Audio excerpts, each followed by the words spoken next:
Usual gang of misfits and dope addicts are here. Because, on this day? In 1956, blue-eyed soul singer Peter Cox from Go West was born. I have never seen the movie Pretty Woman, so I don't believe I don't recall ever hearing that song. We used to play it. I don't recall hearing it. Now, I remember We Close Our Eyes very well. I prefer this song.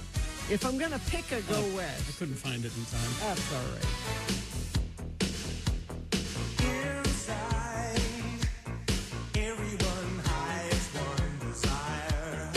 And my 14-year-old son knows all the words to this song because his mother is a woman of a certain age.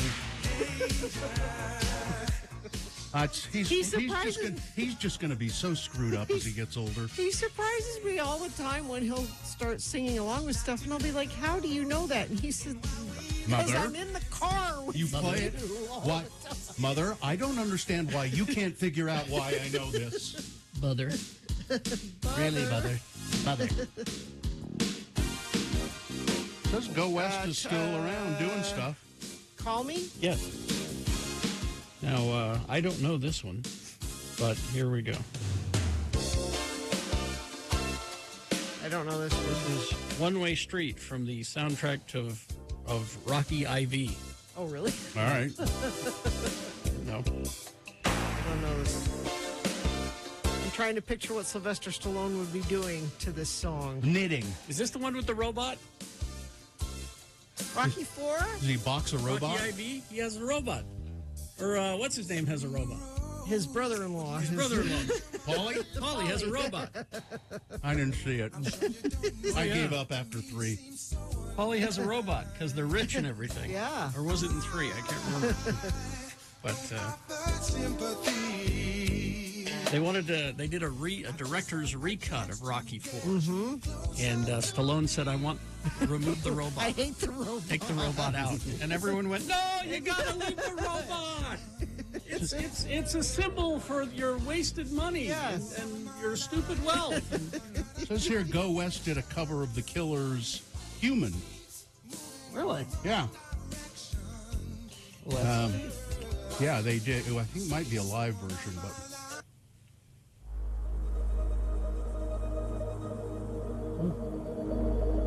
Let me cue into it. Yeah. I did my best to notice when the call came down the line up to the platform of surrendering. I was broad, but I was kind. And sometimes I get nervous when I see an open door. Close your eyes, clear your heart. Cut the cord. Are we human? Very nice.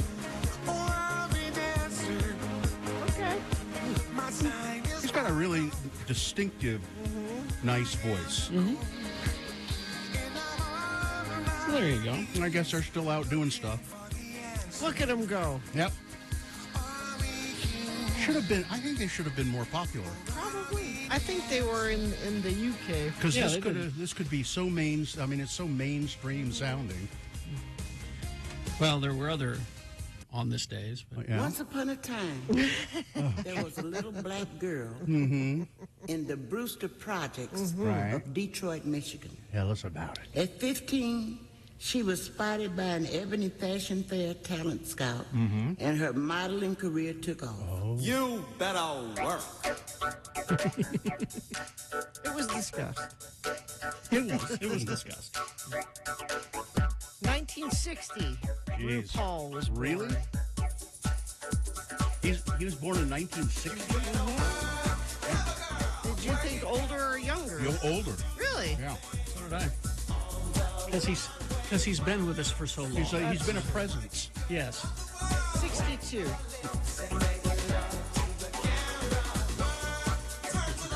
Did Danny DeVito ever do a song? It's his birthday, isn't it?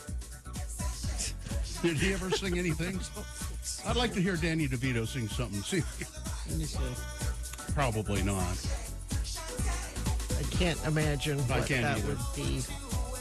Ode to Limoncello by Danny DeVito.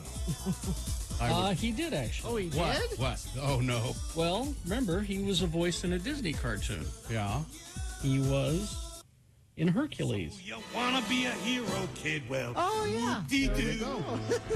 I have been around the block before with blockheads He was just like a like little devil or Yeah. Each something. and every one a disappointment, pain, ache, for which there ain't no ointment. So much for excuses. You're gonna just No talk the whole thing? excuses. He'll sing. Asking me to jump into the fray. My answer is 2 words. Okay. Oh, you win. No, it's mostly just Oh, God. What? People who are not real singers, they talk I've sing. given up hope that someone would come along. He Sounds sounds a little like Jimmy Durante. Jimmy Durante, yes. The kind who wins trophies won't settle for low fees. Oh, there you go. Good night, Mrs. Murgatroyd, wherever you are. Nobody knows who Jimmy Durante Nope. is anymore, do they? Or Danny DeVito for that. Oh, no, that's he's No, still he's he's still sticking because his of mug It's around. Always Sunny. He's Yeah, I guess. Yeah, I mean that you're right. Yeah, he's that's hugely Yeah, popular. hugely and, popular. And he's like my kid loves It's Always Sunny. He had no idea really who. I mean, I guess he'd seen him in the Batman movie. Yeah. but that's about it. And then he said, "Wow, this guy's great." You know? It was funny. There were a lot of Penguin gifs up yesterday because of Trump's announcement. They were showing I a don't clip get- from the movie where he's because he ran for mayor. Oh, yeah, yeah. And they're showing a clip from the movie where they find out the truth about him, and they're all throwing like cabbages and tomatoes at him, and he's like, Oswald Cobblepot. and the caption was the Republican Party reacts to Trump's announcement. A Florida man. Yeah, Florida man. I'm still stuck on Florida man and makes announcement. There should be some kind of Pulitzer Award for that headline, whoever came up with that. Yes. Well, Okay, well, that I'd say enough? that's farting around. All right. This has been Farting Around with Carrie, Bill, and Gina on X96, Radio from Hell. well, we could go to the phones. It's a chance for you to just touch bases with us a little bit. Check in with us. Wherever in the world you are. Yeah, we've had some people calling from all over the country this week. So give us a call, 877-602-9696. If you're a new listener, and we consider anybody who's been listening for 5 years or less a new listener, give us a call. We'd like to hear from you, how you found the show, why you stuck with it, if you did. 877-602-9696. Check in with us after we take this commercial break, or you could text us if you want, 33986. BigOTires.com. Save $100 instantly on Cooper tires right now at Big O Tires, and $140 on Michelin tires. Or you can buy 3, get 1 free on select Mesa tires, and that is a great deal. Black Friday sale at Big O Tires now through December 4th. Not just tires, though. Big O Tires has certified techs and mechanics. Make sure your car's safe on the roads this winter. You can come in for complete car care, alignments, oil changes, fluids, wiper blades, brakes, and it says more. They'll do more than Yeah, that. now, you almost can't drive a block without finding a Big O Tire store. They're everywhere. everywhere, yeah. And there are like 50 of them in Utah. There's one near you. I'm sure. So go to BigOTires.com and start patronizing the Big O Tire store in your neighborhood. Or, maybe you want to go to the one that's closest to your work. Do it that way. But they're great people, lowest price on every tire every day. They do all of that other kind of maintenance work for you as well. And you can make an appointment online, BigOTires.com.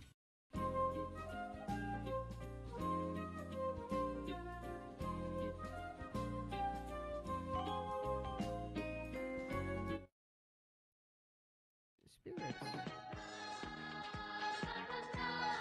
Best question of the week. What is the question? You have to ask it of us via email, radiofromhell@x96.com. You can put best question in the subject line, and it can be about anything. I selected this one because it's Halloweeny. Okay. It comes from Cecilia. I thought this was an interesting question. Cecilia says, which horror movie would you have the best chance of surviving? If you were a character Simple. In a horror movie, which would At- you have the best chance to survive? A simple answer to that is the Mummy. That thing doesn't move fast at all. He just. You mean the original Mummy? Yeah, he doesn't move fast. Not those new ones. He 'cause- just I don't want to be in the new ones. I want to be in the old Mummy. I don't know. I couldn't understand why anybody ever got killed by the Mummy. He just moved too slow. I could outwit him, move around him. Gino?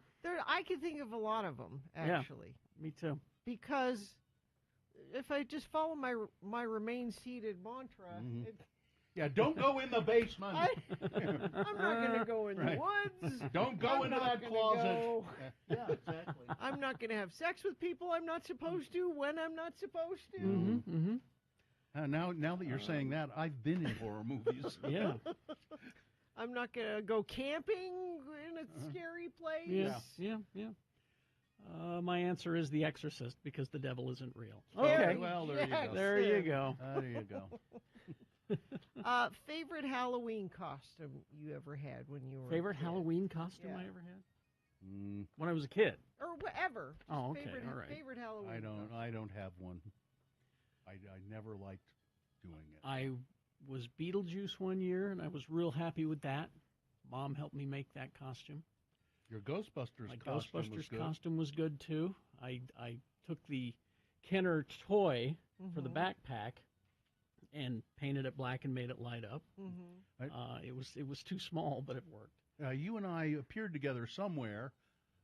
You were wearing that costume, and I don't like to do costumes but I decided to be a Dracula of some sort, and there's a picture of us, and I actually look pretty good in that picture. That was at that club that is now Area 51. Is that what it was? Yeah, the Killer Tomatoes were playing, and we went there. And, of course, I still have my Roadrunner costume. I haven't from seen when that. From when I was a little kid.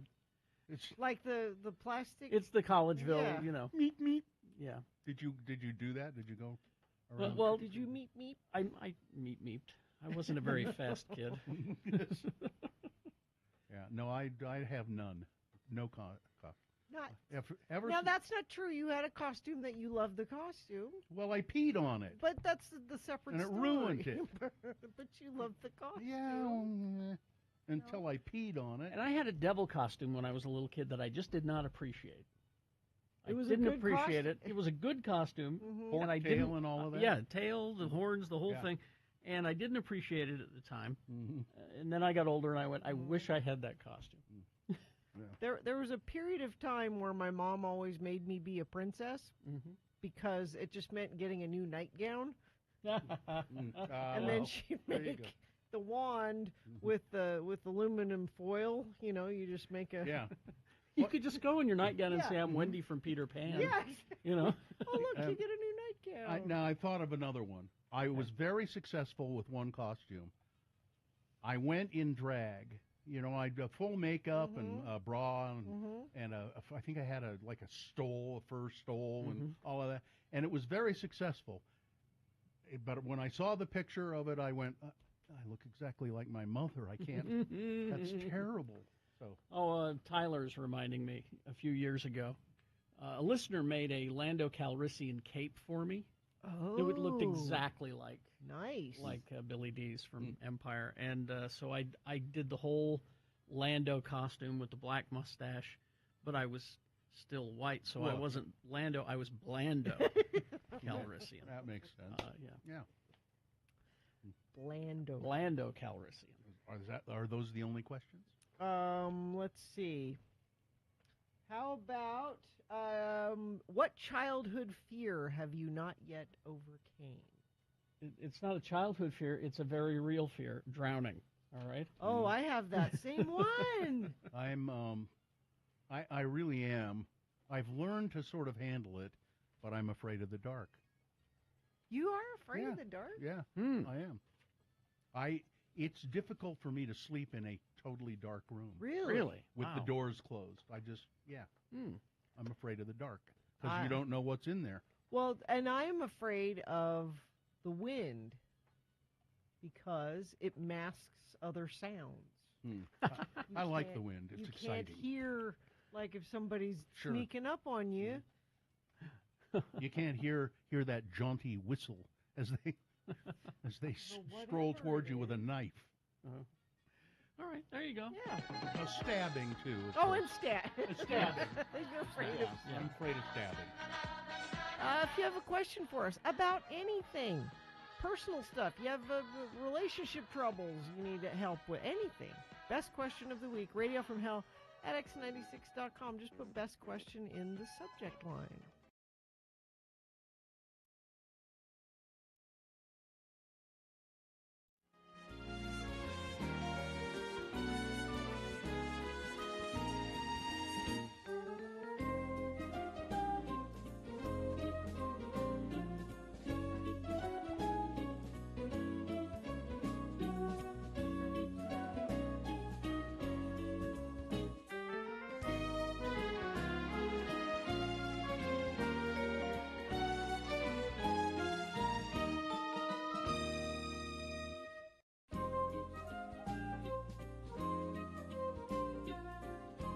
I have a Kodiak bar and a Diet Dr. Pepper with cream soda. Kodiak bar and a Diet Dr. Pepper with cream soda. Hello? That's too long. What? Weren't you listening? You weren't Yes. Yes, I was.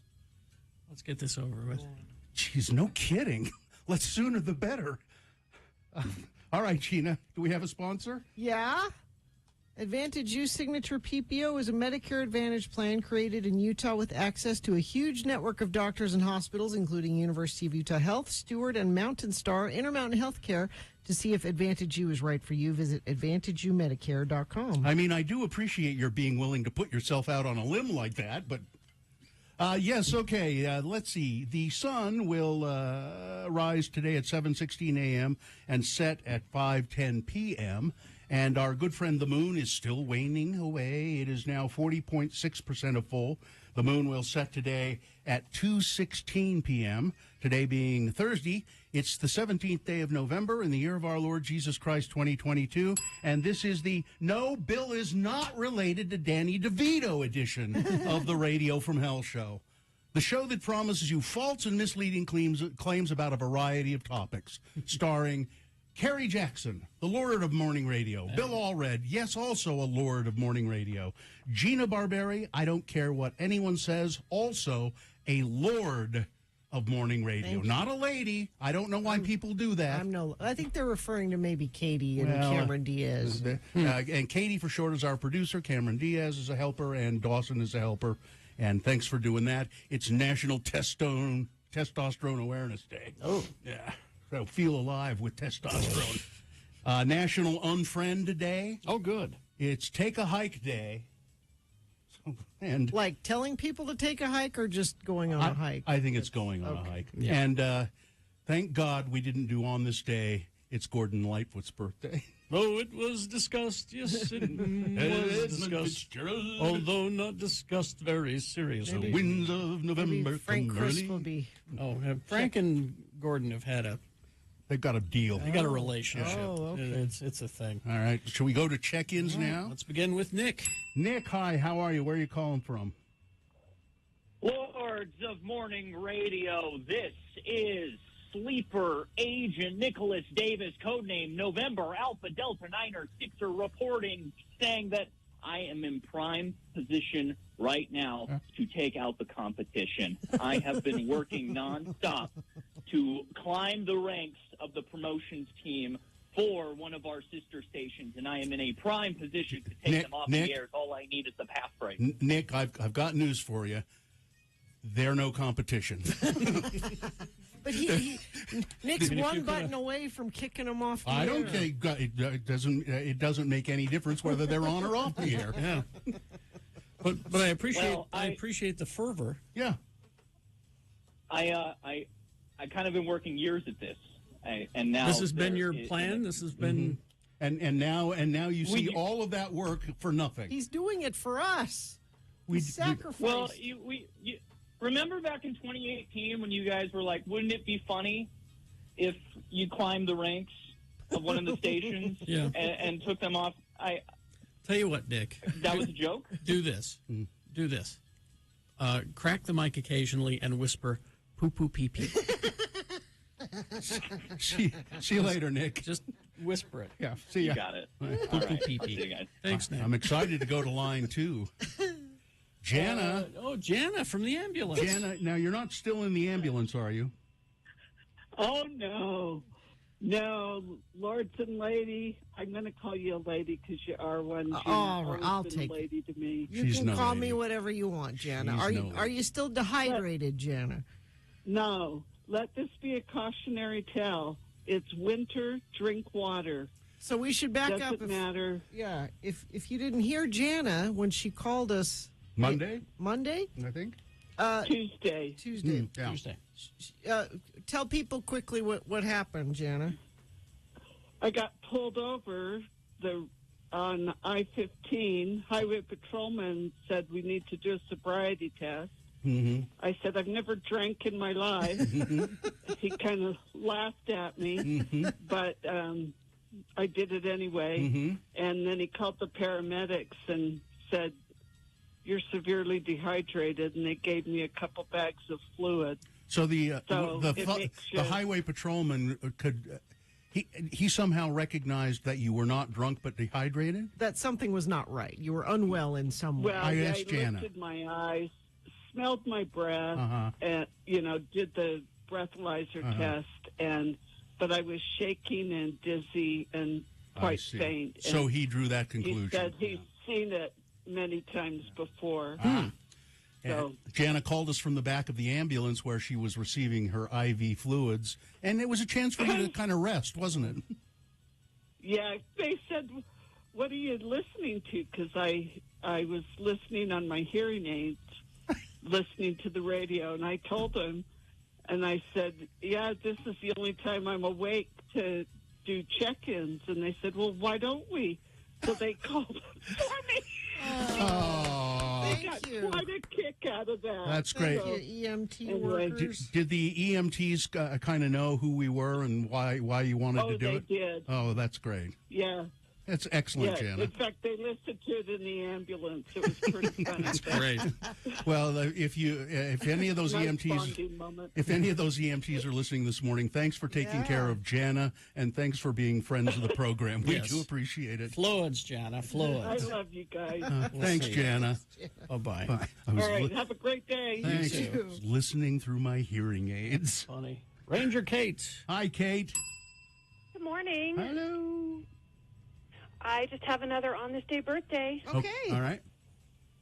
Tomorrow, actually, November 19th, is Zion's birthday. It became a national park all the way back in 1919. Wow, that long ago. Wow. Yeah, I think it was Utah's first national park. I would think so. Yeah. Maybe we'll play Bob Marley, Iron Lion Zion. Is Lyran. we have what is it, Kate? 5 national parks in Utah. Is that correct? Yes. And 5 are parks, yeah. are we? Do we have more than? Or is there another state that has more national parks? California, maybe. Oh, yeah. think California has more, and Alaska definitely has more. Oh, yeah. Okay. Oh, yeah. I But guess we're so. right up there.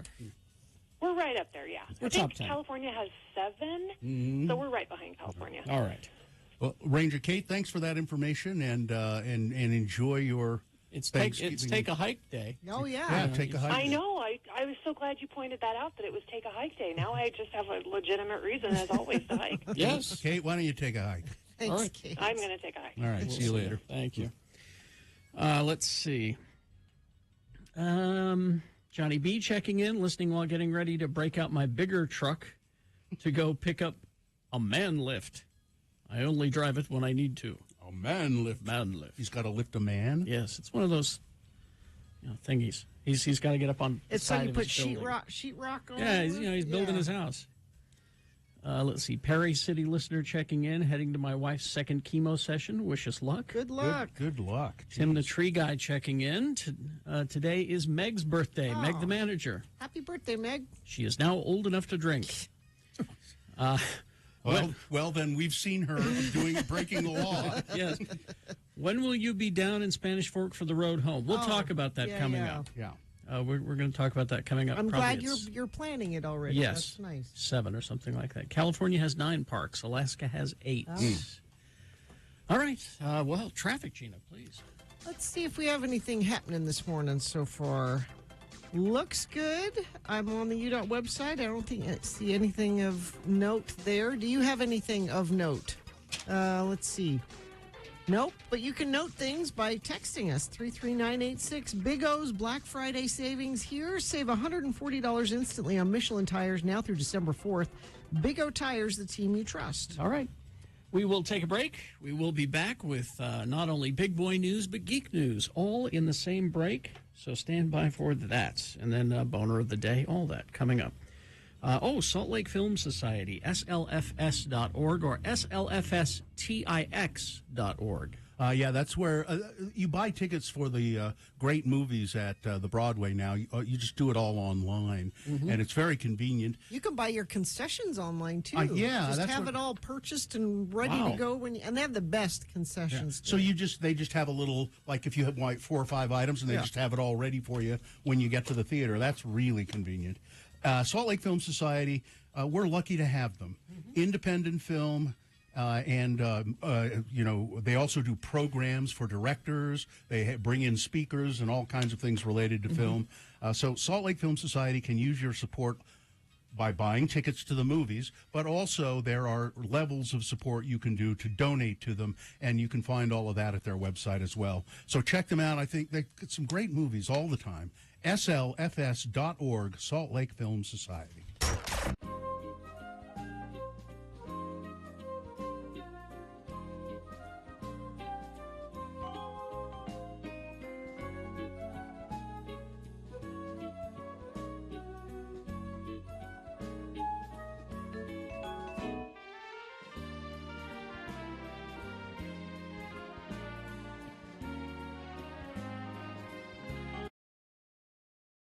Our producer, Caitlin. Oh, yeah. Hey. Is That's weird. are you in guys trouble? say it. No, I guess. It's Katie for short. Is here in the studio because we're going to. Well, she's getting married, and Gina had some questions about the wedding. Well, not quite. Well, so first of all, Katie, when you open the invitation, there's a wax seal. Yeah. And it's a dinosaur. Correct. I have It 2 is? of them. So Yeah. there's 2 of them. So Bill, you might have a pumpkin. Yeah, that's and what I then got. you have a that's T-Rex why I'm going. skull. That's a dinosaur. Oh. No, it's So a there's 2 of them. I it's a switched pumpkin. off. So when I picked that up, I went, "Aw, that's so Katie." A little dinosaur wax seal. I'm glad you told me it was a pumpkin, though, because I didn't really know. You're welcome. I couldn't tell that. I got you. Okay. Now, see, I didn't break the seal. Oh. I took a knife and cut along the edge, On the top. so I didn't break the seal. I love that. So Katie's invitation. Mm-hmm. It's Caitlin and Andrew's wedding. I tried to make it more official, but it's still weird to hear my full name now. I love that name, though. I think Caitlin is a great name. Well, thank you. And it says a curiosity of the heart. Where does that come from? So this was actually just an Etsy file that I fell in love with. I really wanted a more apothecary style look to my invitations. Well, you got it. We had really cool save the dates, and I wanted to keep that high level of anticipation up. And I fell in love with the way that this looked. It's got that burnt Got like a looking raven, background. a raven in the middle of it. Why did you choose to say observations by visitors held at? It was just a part of what was the file alone that was already downloaded, and I just liked the way it sounded. It was fun. It was different than what you normally see. Yeah, usually you just say reception. Yeah. The reception will be at. Yeah. Knowledge. But so then there's a separate card in here that has details about the All event. the details. And as a matter of fact, it says right at the top, the details. Correct. Now the first bit of details, I think this is great. Thank you. It says COVID protocol. Yep. Due to important family members that are immunocompromised, we kindly ask that those not vaccinated against COVID-19 please wear a mask around other guests. Thank you for understanding. We want to keep everyone safe. Well done, Katie. Thank you. This next one, I have a problem with. Well, you think you have a problem with a it. lot of people are going to bug me about this one. Now, we probably have problems with different parts of it. I'm going to read what it says in there. Okay. This is the dress code. Formal cocktail attire required. That's it. I'm out. We don't get a chance to dress up and party often. This is true. I applaud you for that. We don't get a chance to. So that's exactly what we want to do. Here's where I have a problem. But I don't applaud you for that. I don't want the cocktail attire. It says, please no black dresses. Correct. Why? So typically at a wedding, I see. you say no, nobody wears white because the bride wears white. Yeah. But this is Katie we're talking about. Okay. Yeah. Well, see, to me that seems perfectly fine. It's this cocktail attire that's. But a lot of the mainstay for women of cocktail attire is the little black dress. I know. But for Katie, it is a fall wedding. You can do almost any other color. You can do dark colors and things like that. Just no solid blacks. That's all I ask. For Katie, I will wear. This is how much I love you, Katie. I will wear a different color. I love that. Dress. Thank you. This is how much I love you, Katie. I'm going to go to the Men's Warehouse and rent. Yes. And have them outfit me in a very nice cocktail outfit. Beautiful. Okay? Beautiful. I'm going to go and I'll rent it and then give it back to them. We just really don't ever get excuses to get all fancy and dressed up which do I'm those good grateful things, for. So. But you're right. If you're going to do the rental, tails. Well, that's not cocktail. That's more like though. black tie. That's not cocktail. I want you to go all the way. Top hat, get a cane. I'm tempted, and then walk around saying, "I misunderstood."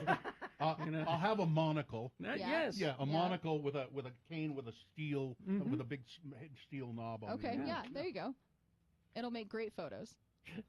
Say what? Say what? Yeah. Cocktail. But I'm just letting you know, I will rise to the. I appreciate that. Is I this appreciate common? that a lot. Is this common? I don't get invited to a lot of stuff, but it says more information. 2-drink limit for alcoholic drinks, and then it's a cash bar. Yes. Is that common it's to do because that? if I don't do that, I'm going to be paying for everybody's alcohol intake, and my family is a lot of drinkers. Yeah. Which I can't afford. And in this room, there are a lot of drinkers. Exactly. That's which actually, I can't afford. That's actually really common. Like, good, we'll right? buy your first couple drinks. Exactly. If you want any more than that, that's on. And so I just tell people to come prepared, make sure you have money, and watch for the weather because it's October in Utah. So now I have one other question. My wife does not know you at all, and so would it be? Well, she and I have had one conversation. Oh, have you? Yes, I met her outside your house. Oh, okay. Well, I don't know. So I don't know when I haven't shown this to her. She may not want to come. That's fine. Okay, and you wouldn't take that as a slight? No, or anything like not that. at all, Okay. not at all. Your spouses are invited, but if they don't want to come, that is not a. All right. I don't feel that's a stab against me. I feel like that's just how they feel. All right. That's okay. And I don't expect half of the people that are invited to come, to be honest. And then you can circle yes or no if you're vaccinated. This is the return. Yeah. So on my my RSVP, I make sure that they let me know who is vaccinated and who is not, so I can keep an eye on that. And then I like the you can check this box. Declines with regret.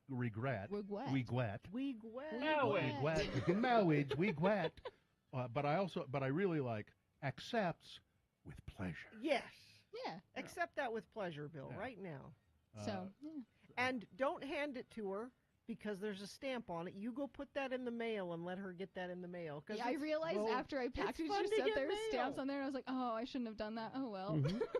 Yeah, no, if there's a stamp on it, why would I hand it to her? Because she's right here. But Yeah, but no. put it in the mail. No, I love the postal service. I know. There you go.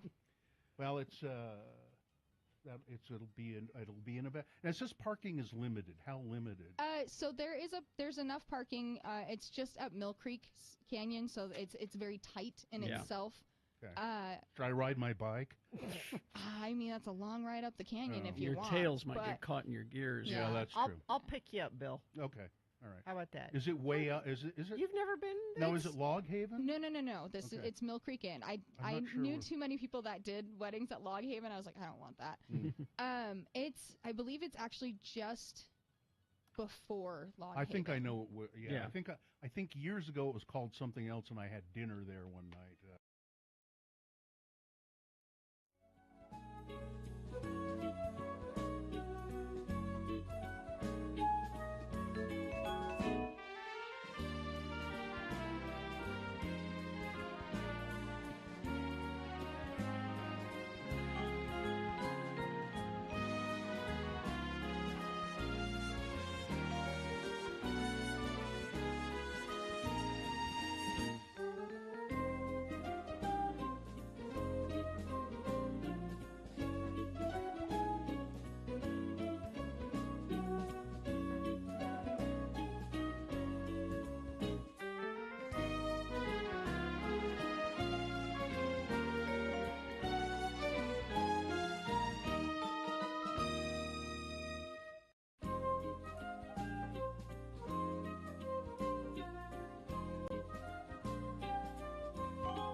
Where the Streets Have No Name, of course. 6:41. I was had my Mill Creek coffee already this morning. I Yes. had 2 cups, but I kept smelling coffee. I keep smelling coffee really strong, and then I realized there's a shopping bag right next to me, and there are like 6 or 8 pounds of Mill Creek coffee in that Oh, shopping good. bag. I need a pound. I kept smelling that coffee and going, I rescued it yesterday. Somebody just left it sitting out. Somebody would have stolen it. Yeah, I ran out this morning, so I need. Oh, thank There you. you go. I need to grind some more today. Mill Creek coffee. There you go. All right. It just smells good sitting there in that bag. Well, do you know what I do with it?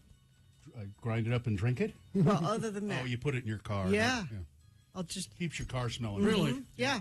I asked Gina one time years ago, we were at a cosmetics counter. I forget why we were at a cosmetics counter together. We needed product. And there were these little bowls of coffee beans all over. Yes. And I said, what is this? And Gina said, well, you smell a certain fragrance, and then so if you want to smell a new one, you have to get the scent of the old one out of your... It's like cleansing your palate. Yeah, you sniff the coffee beans. All right.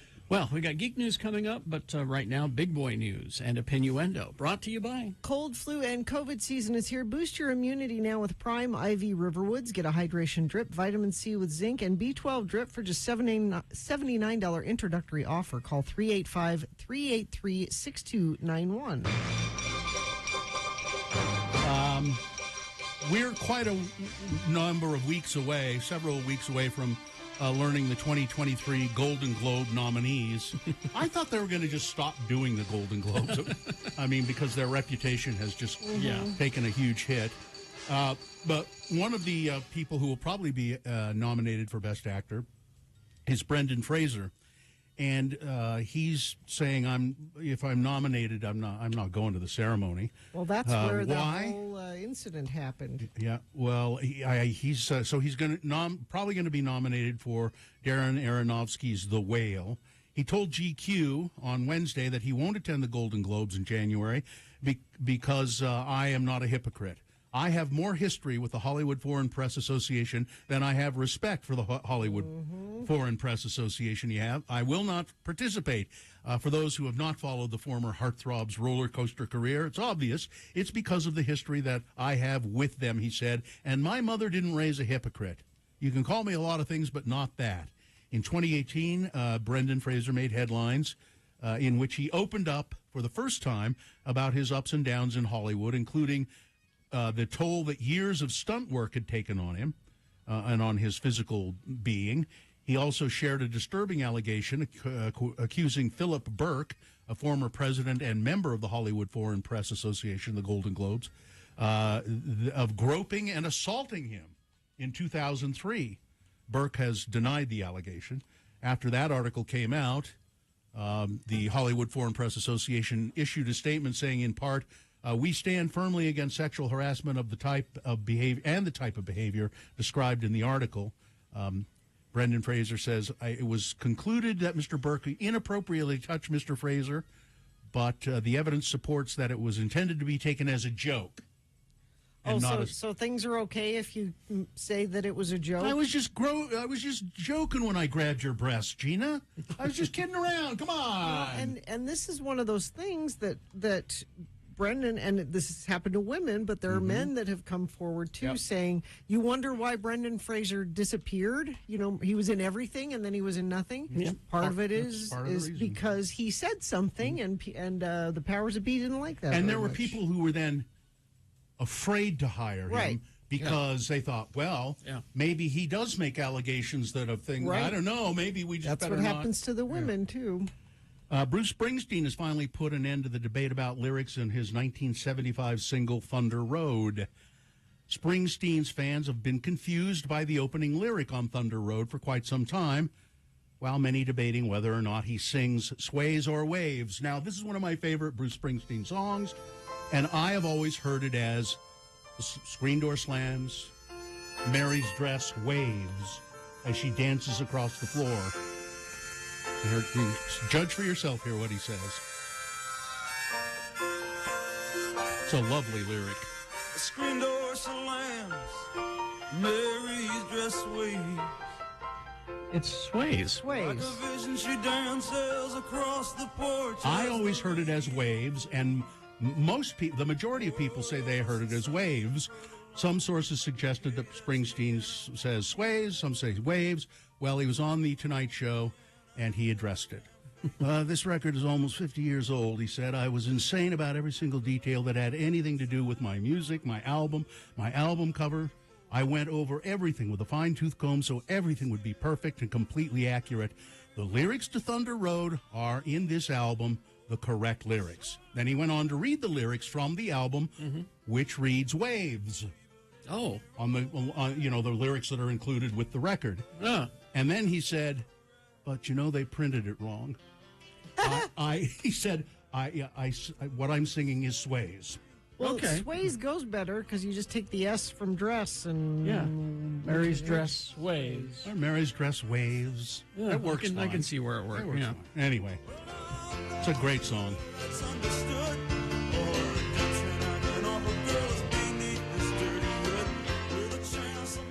Well, there's more information now about the quadruple murder of students in Moscow, Idaho. And I think Gina has a lot of the details of that. What's going on with it? It gets weirder and weirder. So apparently back in September, that's unknown whether this is related or not, but there was a warning put out on University of Idaho campus for a knife threat. They called it a vandal alert, and they said there were a group of students that were threatened by a guy 18 to 22 years old, dressed all in black, had a knife and threatened them. So they put out an alert, but no idea whether that's related to this or not. So related to the fact that if you don't know, 4 students were found stabbed to death on Sunday, I believe, in an apartment that they lived in. So the girls lived there. There was a boy that was killed also. He didn't live there. The girls lived there. Okay.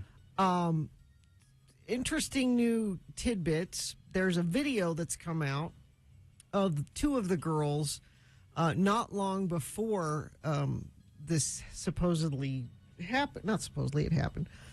They're at a food truck, and there's like a security camera that's filming people at the food, and you can see the girls come up to the food truck and get their food. And there's kind of a creepy, weird guy lingering in the background with a hoodie and who's kind of watching them, and then as they leave, he kind of follows them. He doesn't go up to the food truck, so police are looking at that, seeing if they can figure out who that is. The other weird thing, there were 2 other girls in the apartment at the time of the murders. But it's a multi-bedroom place. Now, they think this happened between 3 or 4 in the morning. Probably they were asleep. But the fact that there could be 4 people murdered downstairs and they not know. The other weird thing is police weren't called until noon.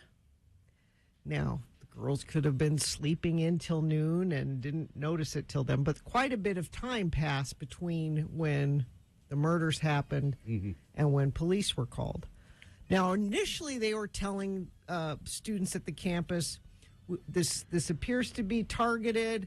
You're not. Nobody's in danger. Nobody's in danger. Now they're walking that back. Well, maybe there is somebody on the loose with a knife. Wow. So much so that whatever vigil they were going to have for these students, they're putting that off because all the kids have left. Right? Yeah, they're going home early for Thanksgiving break, and it's just not really much more information, but it just gets kind of stranger and stranger.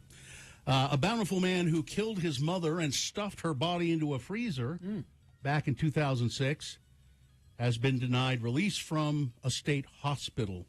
The judge ruled, you're still a sick puppy. You have to stay where you are in the state mental hospital. Tragedy. He was one of a kind, a local. I don't think this is not the kind of person that Frank Christ visits, but still a local, a very local, well-known person. Richard Wood, the longtime owner of Fernwood Candy and Ice Cream, which turned mint and chocolate treats into Utah holiday tradition, has died. He was 95 years old. He took over Fernwood Candy from his parents, George and Leah Wood, who started the company in 1947.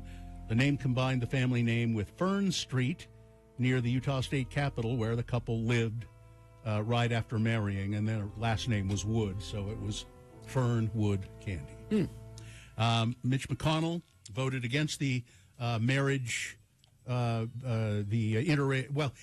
voted against interracial marriage essentially, and he's married to an Asian woman. You know, he could just get divorced. He doesn't have to make it. You know. Yeah. So he along with 37 others Republicans, Mike Lee, voted against the Respect for Marriage Act, and as part of the Respect for Marriage Act, there's a part of it, an amendment that says churches will not be forced to ever do same-sex marriages in their churches, which wasn't and happening. also it said that it made sure that there could be no laws, and there already is a precedent that interracial marriage is legal, but they kind of wanted to codify that as well. Well, Mitch McConnell voted against it, and Mike Lee, Romney voted in favor. For it. In favor. Yeah. And finally, this story. Patients at Primary Children's Hospital in Salt Lake were treated to a visit from Utah Jazz players and coaches and dancers and the mascot bear, the Jazz Bear. And it was a very nice thing for them to do. The annual visit kicks off the team's Ken Garff season of giving between Thanksgiving and the New Year. And so the Jazz players were there, and there's a wonderful picture of the Jazz Bear. This is not the exact one I was thinking of, but here, the one at x96.com/live is the Jazz Bear at a foosball table, presumably in the hospital. And the one I saw, the Jazz Bear was playing Rock'em Sock'em Robots with a little girl sitting at a table. And the only criticism I have of this whole thing is that the little girl was wearing a mask, and this guy in this picture is wearing a mask. Jazz Bear not wearing a mask. Oh, Jazz Bear should have. Jazz Bear should have had a mask on. Wearing a mask. Somebody needs to have a talk with him. Yes, especially around those sick kids. Yeah, I'm betting Bear. that the players had masks on. Who does the Jazz Bear think he is? Maybe. I don't want to. Is he an I'm just anti-vaxxer? saying, when I was the Jazz Bear, I would have wore a mask. All right. That's the news. All right. Sports weather traffic. Pretty cool. The Utah women's basketball team just annihilated a much higher ranked team. They played Oklahoma last night, 124-78. They just ran all of them. So nice work for the women's team there. Today you've got the NFL Titans and Packers. That's at 6:15 tonight. And on Sunday, there may be a need to move the Bills-Browns game because they're predicting 6 feet of snow in Buffalo over the weekend. So, wow. I mean, they'll play in snow in Buffalo, but 6 feet, that's a bit much. That's a little hard to do. Weather, not 6 feet of snow here. It's cold enough for it, though. 26 right now, going to get up to 42 today. A little bit cloudier today than it has been. Overnight low of 24. And we actually get a little bit colder tomorrow, low of 18, high of 36. Slight chance of some mountain snow tomorrow night. Let's see, traffic. Let me refresh this, see if there's anything going on there. Nope, it's looking good. Carrie, you reached for that button for the music for no reason. It's okay. If you see something, though, you can... He needs the exercise. Like this person says, looks like there's a fire out to the Salt Lake County landfill. Thank you, whoever sent Isn't that. there always a fire out there? I don't know. 33986. I'll have to call my friend Dump Boy and ask him. All right. Is this sponsored, Gina? If you're into Magic, Dungeons & Dragons, or Pokemon, Hastur has it. Hastur also has dice, miniatures, lots of entertaining board games. Go check them out. Hastur Games, 6831 South State. Get store hours and more at HasturGames.com. Okay. Because I always like to have a visual for you here on the radio, mostly because I know you don't work at work, you just play on the internet at work. Might I direct your attention to this?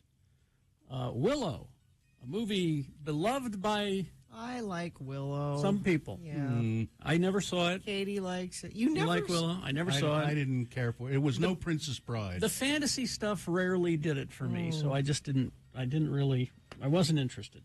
But it's returning as a TV series on Disney Plus, and they have released a scene from Willow. My name is Kit Tanthalos. My mother is Sorsha. She sent me here to come find you. She told me that once long ago you stood together against the forces of evil and defeated them. The world needs you again. It needs your magic. It's okay. She is who she claims to be.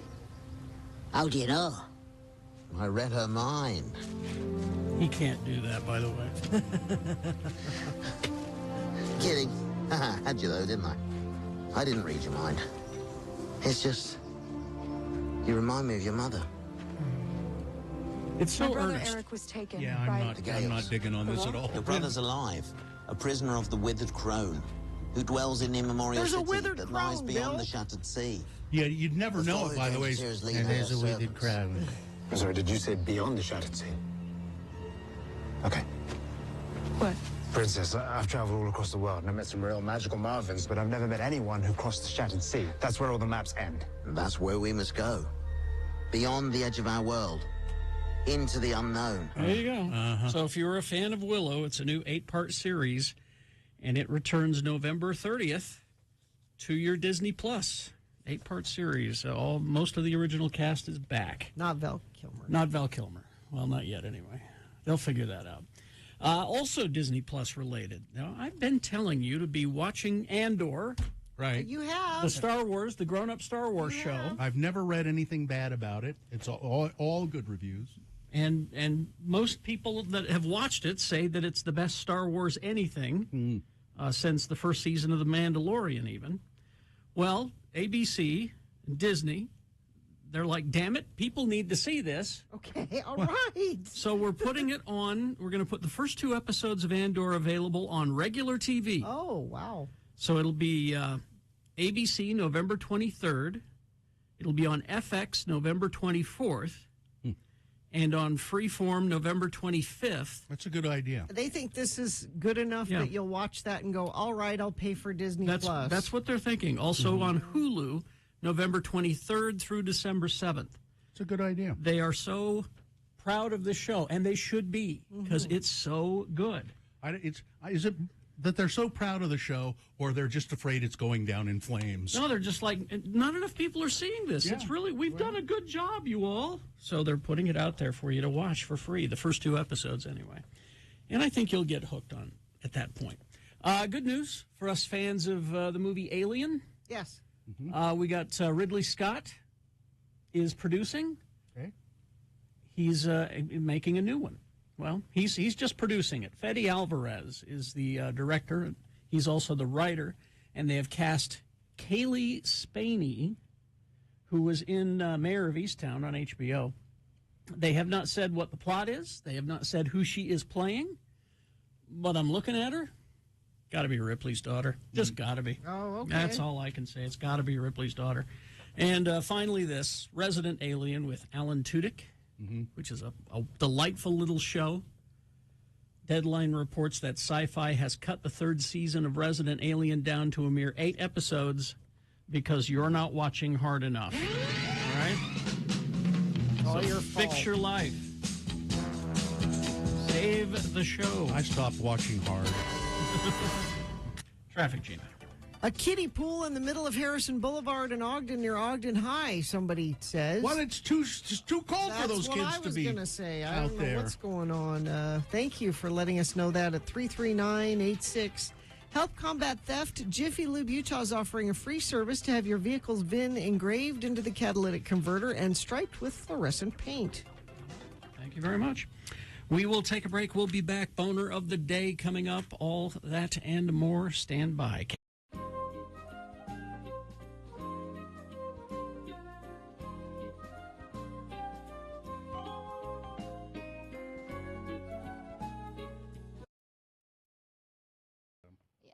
I'm not too sure.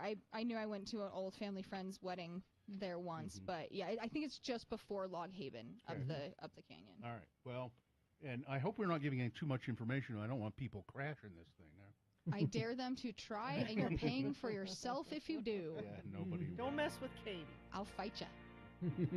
All right. Well, happy marriage. Thanks, marriage.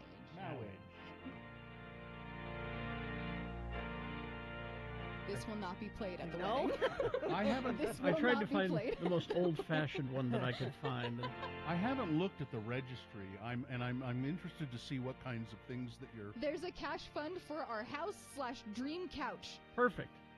Dream couch. Yes. I really want the high class, really nice love sack couch. Okay. Because you can piece it apart and it can charge your phone, has speakers inside of it. Charge your phone? But it has hypoallergenic cushions and things like that, and that's really good for me. That's a nice one. So, I got it's sort of on the subject. Okay. I got a new phone yesterday, and I was in the phone store, and I'm looking around at stuff there, and there's a water bottle there.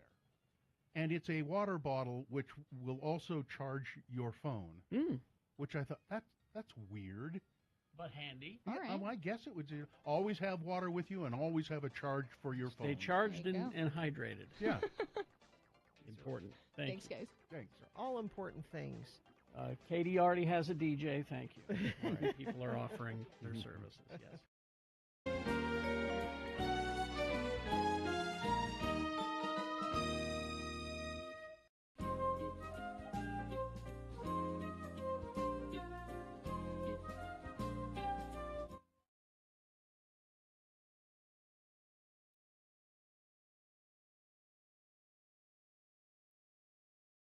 Up Snuffy and Guffy, and let me just say this.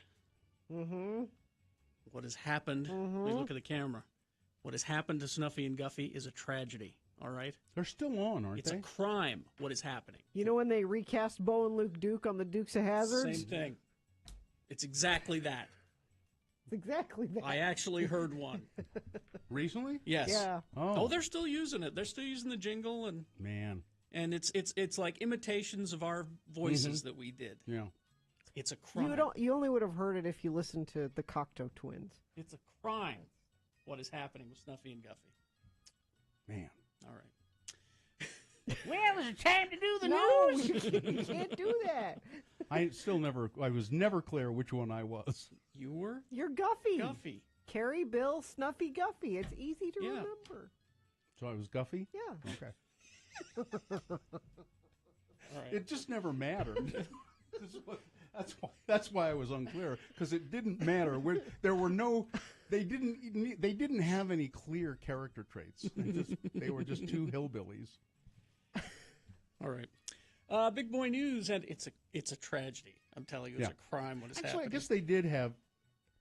So me, Guffy, yes, was the henpecked one, right? Wasn't I always the henpecked one in the commercials? That was one of his. Well, my wife says I can't. Exactly. I've got to go to Smith & Edwards and get myself a new belt. My pants keep falling off. I'm looking to see. Oh. What? You have Do some? we run some Smith & Edwards I was on one of wondering our if our stations? country station had that. But No. Nope. Well, they're just 17 seconds, so I doubt they have the characters on them. There's always something going on at Smith & Edwards. Oh, that's just Pete. Well, Pete would hate that I just said that. That's just Pete. You outed him, You outed the Carrie. character. Yeah. All right. Big Boy News and Opinioendo now brought to you by Smith & Edwards. the Country Boy Store. Why not? They got everything you want if they can find it. Send him a bill. We ought to send them a bill, and they'll pay us in RV surplus. That's right, Snuffy. I mean, I'm telling you right now, you listen to those ads. It is a crime what is happening. I'll see if I can get. I done nuts there for a minute, didn't I? Right. Edge! I'm telling you, Edge!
707 right now. We got Boner of the Day coming up.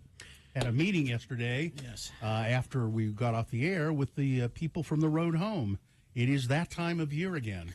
It shouldn't just be that time of year again, though. I mean, this is the time of year that we focus on it, but their needs are all year long, and the money and goods that they raise this time of year have to last all year. So it's that time of year again. I mean, yeah. But that we start preparing for our road home broadcasts and fundraiser. And we're telling you about this now so that you can get ready. And it's so December 20. I didn't look it up. Oh, maybe it's right here on this piece of paper. We will be doing 2 broadcasts. Would this be December 19th and 20th? I believe it is. Yes. Yeah. Okay. It's a Monday, and we will once again, for the first time in 2 years, be live on location at the Midvale shelter of the road home. For the last 2 years, because of the pandemic, we've been doing it. We've done it in the studio, and it's gone pretty well. But there's nothing quite matching being able to do it on site and have people come and say hi. And now, in preparation for all of that, of course, we will also be doing the road to the road home. it's Rocky Mountain Chevy dealers that we partner with every year, and we haven't got the schedule up yet. I would assume pretty soon we'll be getting that. I think so. I just went to x96.com to see if we had posted it. We haven't posted it yet. And, we try to go to someplace in Utah County, and then next week someplace in Salt Lake County, and then up in Weber County or Davis County. And it's always been great. You people come out and really support it, and we thank Had somebody you so much. asking this morning already, when are you coming to Spanish Fork? I love that you're already planning on... I don't know that we're going to Spanish Fork yet. It But could we'll be Utah County somewhere. Yeah, somewhere in Utah County, yes. The need is greater than ever for the road home. These are current numbers. People served through the shelter program, 5,121 people. People served under the age of 18 who are homeless, 1,956 people. Veterans of whatever foreign war or whatever war, 430 veterans.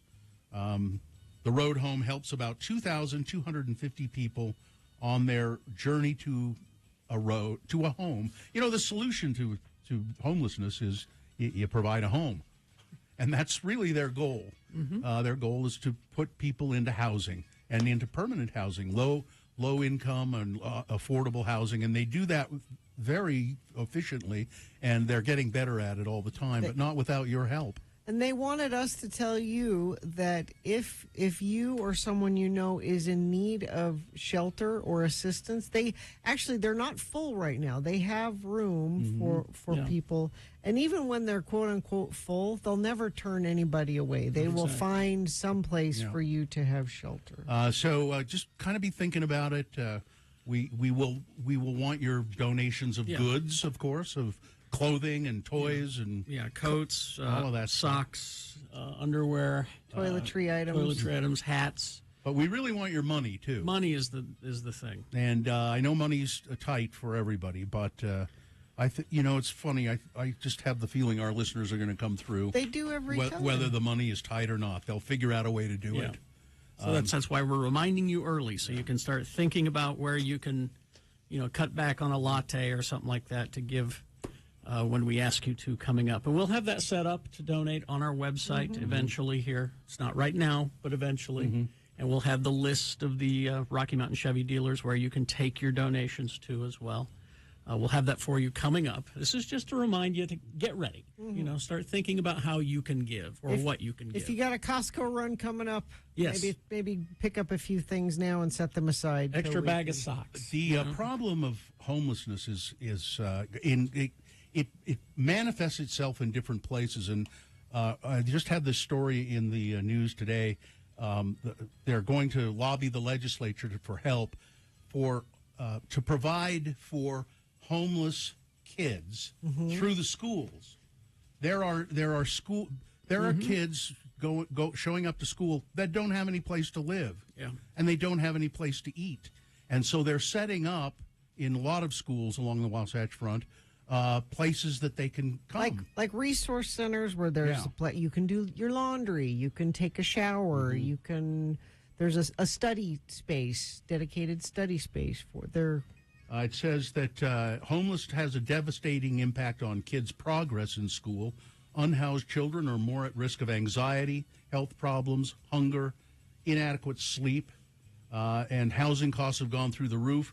That's part of the reason that there are so many people homeless. Yeah. They have been priced out of being able to afford any rent. Yep. The numbers are rising, and we need to help. So just keep it in mind, and we're going to be asking you for money and clothing and all of that coming up. All right, so just start thinking about it. Start thinking about how and what you can give, because we're going to start asking here pretty soon, so get ready. Traffic, Gina, please. The only thing I have is kiddie pool in the middle of Harrison Boulevard in Ogden, near Ogden High. Now, I hope someone has snatched that. That's a perfectly good kiddie pool. I hope there are waste. I hope there are no kids in it. I don't think so. This doesn't say, but if you want to report kids in a pool, you can text us 33986. Feldman's Deli. Oh, it's National Reuben Day. Did you see that?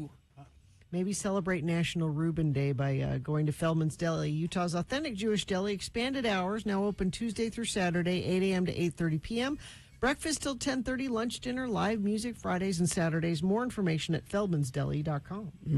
Here are the boner candidates you're going to be voting for coming up any minute now. Well, after these commercials. Boner candidate number 1, well, I needed to make my mark. Boner candidate number 2, I just got to dance now. And boner candidate number 3, his mother received more votes than he did, and he was distraught. All right, boner of the day, big boy news, all coming up. Stand by for all of that on the way. Randlife.com/X96. Well, housing. That's Rand Life is a mortgage company, and if you are ready and if you think you're ready, you need to go to randlife.com/X96 and find out if you have what it takes to be a homeowner, the resources available. And maybe you're just a little short of the resources you need. Rand Life can tell you how to get there, how to get to the place where you can then afford to have a home and have a mortgage. So if you go to randlife.com/X96, you'll speak to an expert about your situation. And this really is the perfect time to start thinking about it and to start acting on your housing solutions. So I have my mortgages with Rand Life right now. They're a local company. They understand the local the intricacies of the local real estate market, and they can help you on your journey to get a home. So go to their website, randlife.com/X96.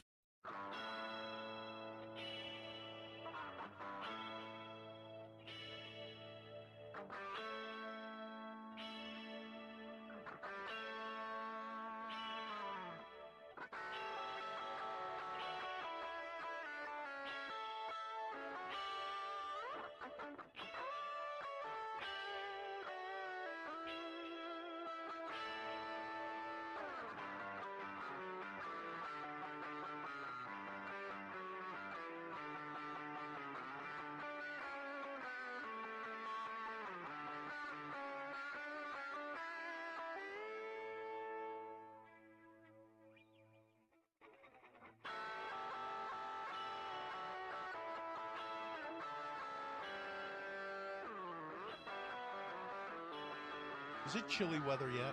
I think it's You want to eat chili? Well, see, I had a little argument with my wife, and I just wanted to clear this up. I know it's September. Yeah. I don't think it's quite chilly weather yet. Well, but it's going to be like almost 90 today. Some friends of ours, our friends the Duncans, Linda had some surgery, so we made dinner for them. And my wife said to me a couple of days before, will you make dinner for the Duncans? And I said, yeah, sure. And I said, well, I said, what should I make? Maybe I'll make lasagna. And then I thought, no. Dave's from an Italian family. He grew up eating Italian food, and his mother cooks Italian. I'm not going to make lasagna. I know, a big pot of chili. I'll make a big pot of chili. So I have all this planned, and then the day before yesterday, I said, well, I'm going to make that chili for the Duncans tomorrow. My wife said, well, chili? It's hot. It's not chilly weather. It's not chilly weather. She's and, right. And, well, I thought of chili when it was rain. You know, it was rainy last week, and it was kind of rainy and drizzly. And I said chili, and then she said, "Well, it's not chilly weather." And I thought, "Come now, wait a minute though. I like a good bowl of chili anytime." Chili is a... Here's why. Actually, hot weather is chilly weather. Yeah. Why is it that in the Latin American countries, that's where all the spicy food is? Yeah. It's because it's so hot, they want to sweat so that it cools them down. So make it spicy, and it's chilly weather. Yeah. I just you go. I just don't understand why there has to be a certain weather for certain food. No, it's like if Joe, it's good chili, Joe makes anytime. these stews, but he can only do it like in the fall and the winter. Like But that's having mainly because he has. stew in... That's mainly because he has clients in town. No, but like you don't have stew in July. Sure Stew you do. Stew is a cold weather. That's true. We make chicken noodle soup, and You don't ever and do we it in the only do summer. that when it starts to get cold. But you can do it.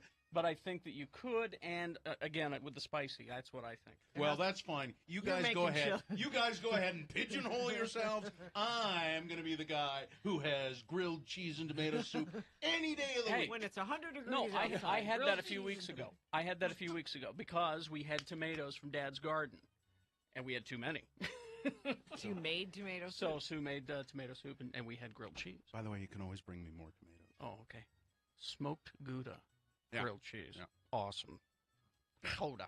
So that's I'm going to be the guy because I like a good You bowl break of the chili. rules there, Anytime. Right. Stu, you have Joe next summer. Okay. Right. Have Joe make me a stew. We'll have you over for stew. I'm telling I'm you. not following society's rules. I'm not putting up with that chilly weather. That's right. I'm going to eat chili anytime I want.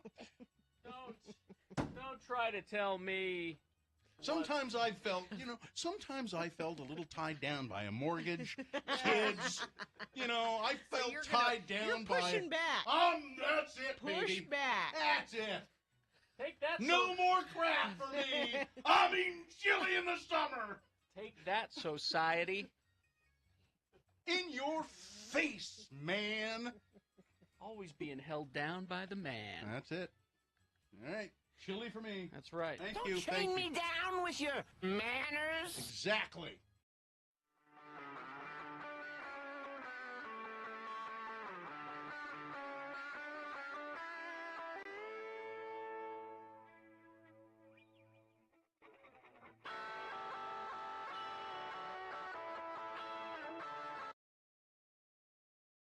So we're in the back porch and look over, and Bri says, I just saw a critter. Was not specific because he knows how she feels. And that was that. So Sunday morning we wake up. Morning's going fine. Everything's good. Making coffee, the whole thing. And then I hear Sue screaming. Oh, jeez. Uh-oh. And I come into the kitchen and she's looking out the back window. And I run to the window to see my two dogs in a tug-of-war. Really? With a rat. Was it still alive? The rat was wounded. Oh. So I go running out there, and it's like, get inside, get inside, get inside. And So we got a couple of little ratters. So we close the doggy door. Sue immediately brushes their teeth and cleans their faces. Yeah. So she can, get loves. And so I'm now rat patrol. So the rat's lying there, and it's wounded. And and I'm like, it's still alive. But I look at it, and it looks pretty bad. So I figure I'll leave it alone for a half hour, and it'll die. And then I'll, get a sack and pick it up. Go back out a half hour later. It's actually looking a little better. Wow. It's rolled over on its belly. It's still not walking because I think its legs are broken. Oh, God. Oh, jeez. And I feel bad for the poor rat. I do too, and then I'm like, I'm going to have to dispatch the rat, aren't I? I'm going to have to, because it's in pain, it's suffering. It's Go get your gun. So or I just wait for 4 turtles to show up. Yeah. So I went and I got my Daisy Red Ryder BB gun. Oh, shoot your eye out. Well, I cocked it and put it right to its head. I had to dispatch the rat. And even then, I couldn't pick it up right away. I'm going to let it I'll be back in a bit. And so I come back like 20 minutes later, and it was starting to stiffen up already. That was pretty fast. Oh, yeah. But end of the story is Sue is putting our house up for sale. And Truly? Some people would. What she doesn't know is that I've been keeping this secret from her ever since we moved there. I mean, it is the mountain. Yeah. It's happening. Now, our Artie, our original dog, was never curious about exploring the backyard. Mm-hmm. He wasn't interested in getting into the shrubs or the trees or anything, so I was able to put, like, traps out there and I took care of the rat problem for quite a while. But now I have curious dogs, and I can't do that because Ripley will... They'll get in the trap. Ripley will find the trap, and so I don't need that. Mm-hmm. But, yeah, Hudson was high on adrenaline for the rest of the... rest of the day. Killer. Oh, he just did that. That stirred something in him. You should have seen my cat with a beetle yesterday. Man, did that cat go to town? A killer. Little beetle. Right now, time for Boner of the Day. 3 news stories. These will be examples of bad, stupid, or funny human behavior. You will decide with your vote of these 3 candidates which one is the worst, which one deserves to be Boner of the Day for today, November 17, 2022. We'll give you 2 candidates now, a third after the news. Once you've heard all 3, you'll vote. One of you lucky random Boner voters will receive. I can't buy it. Gotta win it. Wear it to Thanksgiving dinner. Radio from Hell Boner t-shirt. Boner candidate number 1 today is, I needed to make my mark. An influencer. And when you start with a story with this guy, somebody called it influencer, it's just never good. No. An influencer left his mark on Spain in the worst way when he filmed himself carving his initials into an ancient rock on the Canary Islands. Spanish authorities are now searching for the Italian influencer who describes himself as an actor and a model from Bologna after his reported act of vandalism. And it's not just a report. It's in fact an act of vandalism on tape. Yeah. The man's name has not been released, but he caused quite a stir when he uploaded the video of himself to social media. In a short clip, the man is seen carving his name into the light-colored rock with what appears to be a knife. The fossilized dunes are in the Barranco de los Enamorados, Lovers Gully is what that means, in La Oliva on the island of Fuerteventura. The ancient rocks were formed between 342,000 and 215,000 years ago. Wow. And in 2008 were declared an asset of cultural interest for their geological their geological significance. There are fossils in the rock. They're very significant. Help scientists learn more about paleoclimatic conditions and the Paleolithic world. The rocks are also home to gastropod fossils that provide important data to study those conditions. And people were furious when they saw the video. He doesn't do that in front of me, or I'll take my knife and carve my name into his back, said one poster. Wow. That's a little much. And then another one said, yeah, he had to be an Italian, didn't he? Now, come on. These are the Spaniards. They're, the Spaniards and the Italians. They don't get along sometimes. Boner candidate number 1, I needed to make my mark. Boner candidate number 2, I just got to dance now. Last Thursday morning in Houston, Texas, a man decided he would dance on top of a moving 18-wheeler on the East Tex Freeway. Mm-hmm. The man was knocked off the truck as it went under the Town Street Bridge. Paramedics responded quickly and rushed him to the hospital. He was pronounced dead, according to a press release. Yep. The man was 25 years old, may have been recording himself, but no other information about his identity or motive was provided, including how or where he managed to climb up on top of the 18-wheeler and start dancing. And the police said that the truck driver, Jody Silva, had no idea the guy was up there. Yeah. Oh, geez. The driver was questioned, like maybe he was complicit in this or something. He said, what? He said, I had no idea he was up there. He's dancing, goes under the bridge. So it's a low clearance there, what an idiot. Boner candidate number 2, I just got to dance now. I guess they call that thinning of the herd. Yep. Coming up in a moment, boner candidate number 3. His mother received more votes than he did, and he was distraught. All right, boner candidate number 3 coming up after this. Big Boy News and Opinioendo brought to you by... Cold, flu, and COVID season is here. Boost your immunity now with Prime IV Riverwoods. Get a hydration drip, vitamin C with zinc, and B12 drip for just $79 introductory offer. Call 385-383-6291. Jay Leno says, now listen, I'll just wear one of those Phantom of the Opera masks and I'll be fine. He didn't say that. He's in good condition, apparently, after sustaining third-degree burns in the freak accident over the weekend in his garage. But he's going to need, he's already undergone one surgery, and he will have to undergo more surgeries to try and repair the damage to his face, which caught on fire. And that's a big area to catch on fire. He's got a big face, Big that face. man. His injuries are serious. His condition is good, said the doctor. He did well during the first surgery. He's in good spirits today. But he suffered third-degree burns on his face. That's serious. Yes, it is very serious. They do remarkably well with fixing that kind of thing these days. Skin grafts and things. Yeah, and it'll be interesting to take a... Or maybe he'll come out wearing a Phantom of the Opera mask. Who knows? Martha Stewart. She does the holidays right, doesn't she? She has some holiday do's and don'ts for you. So just what do you think Martha says about, should you send out a holiday newsletter at Christmas? She probably would say no. You're correct. She says, no, I send out very beautiful Christmas cards, Yes. but no newsletter. My life is an open book, she said. You can see everything about me that you want to. Martha Stewart. I don't need a newsletter. Yeah. What does she say about Christmas trees? Real or artificial? Real. She doesn't care.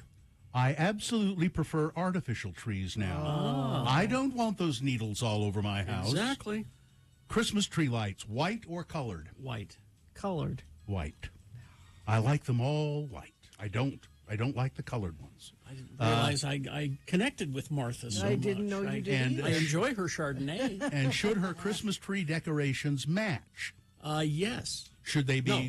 should they be random or should they, match? They should match, I'll bet she I'm says. a random. She said they should match. Yes. I'm not with Martha on any of these things. My wife is with Martha on all of those things except for the artificial tree.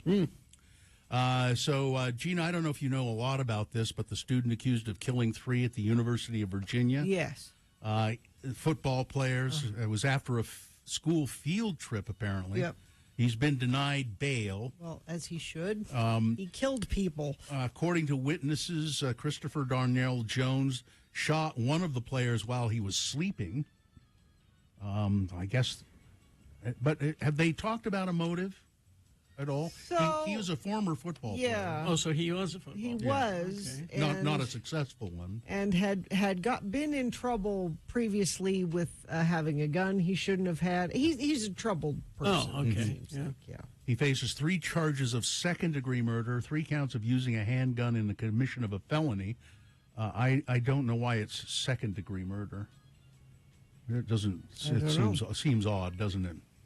And Lori Vallow Daybell, she's sane again. They got her just sane enough. Just sane enough to try her. Really? And have they made a decision on whether to separate the trials? Do you know? That's what the lawyers want. Right. And I think that they should separate them.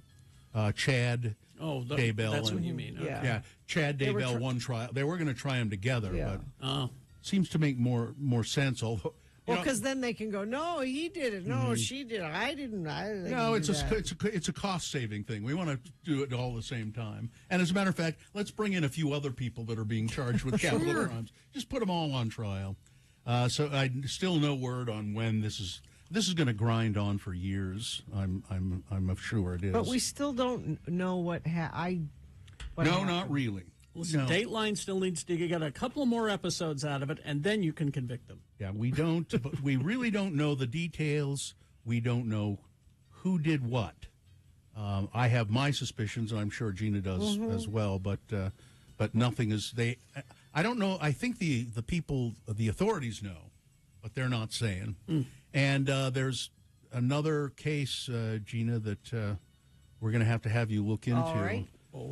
In Phoenix. Okay. I think it's in Phoenix. 5 people in the same family found dead, and that's all I know. Oh, okay. I haven't heard of that one. Yeah, that's just... That just happened? Just reported this morning. I think it's in Phoenix. I'll give you what I know about it in a minute. Marjorie Taylor Greene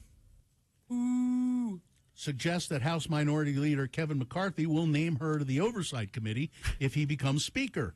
During an interview on Wednesday, conservative host Charlie Kirk asked Greene how she could be sure that McCarthy would follow through with a far-right agenda, including subpoenas for Dr. Anthony Fauci and people close to President Joe Biden. Quote, he has said publicly that we're going to do all of those investigations into everything you just named.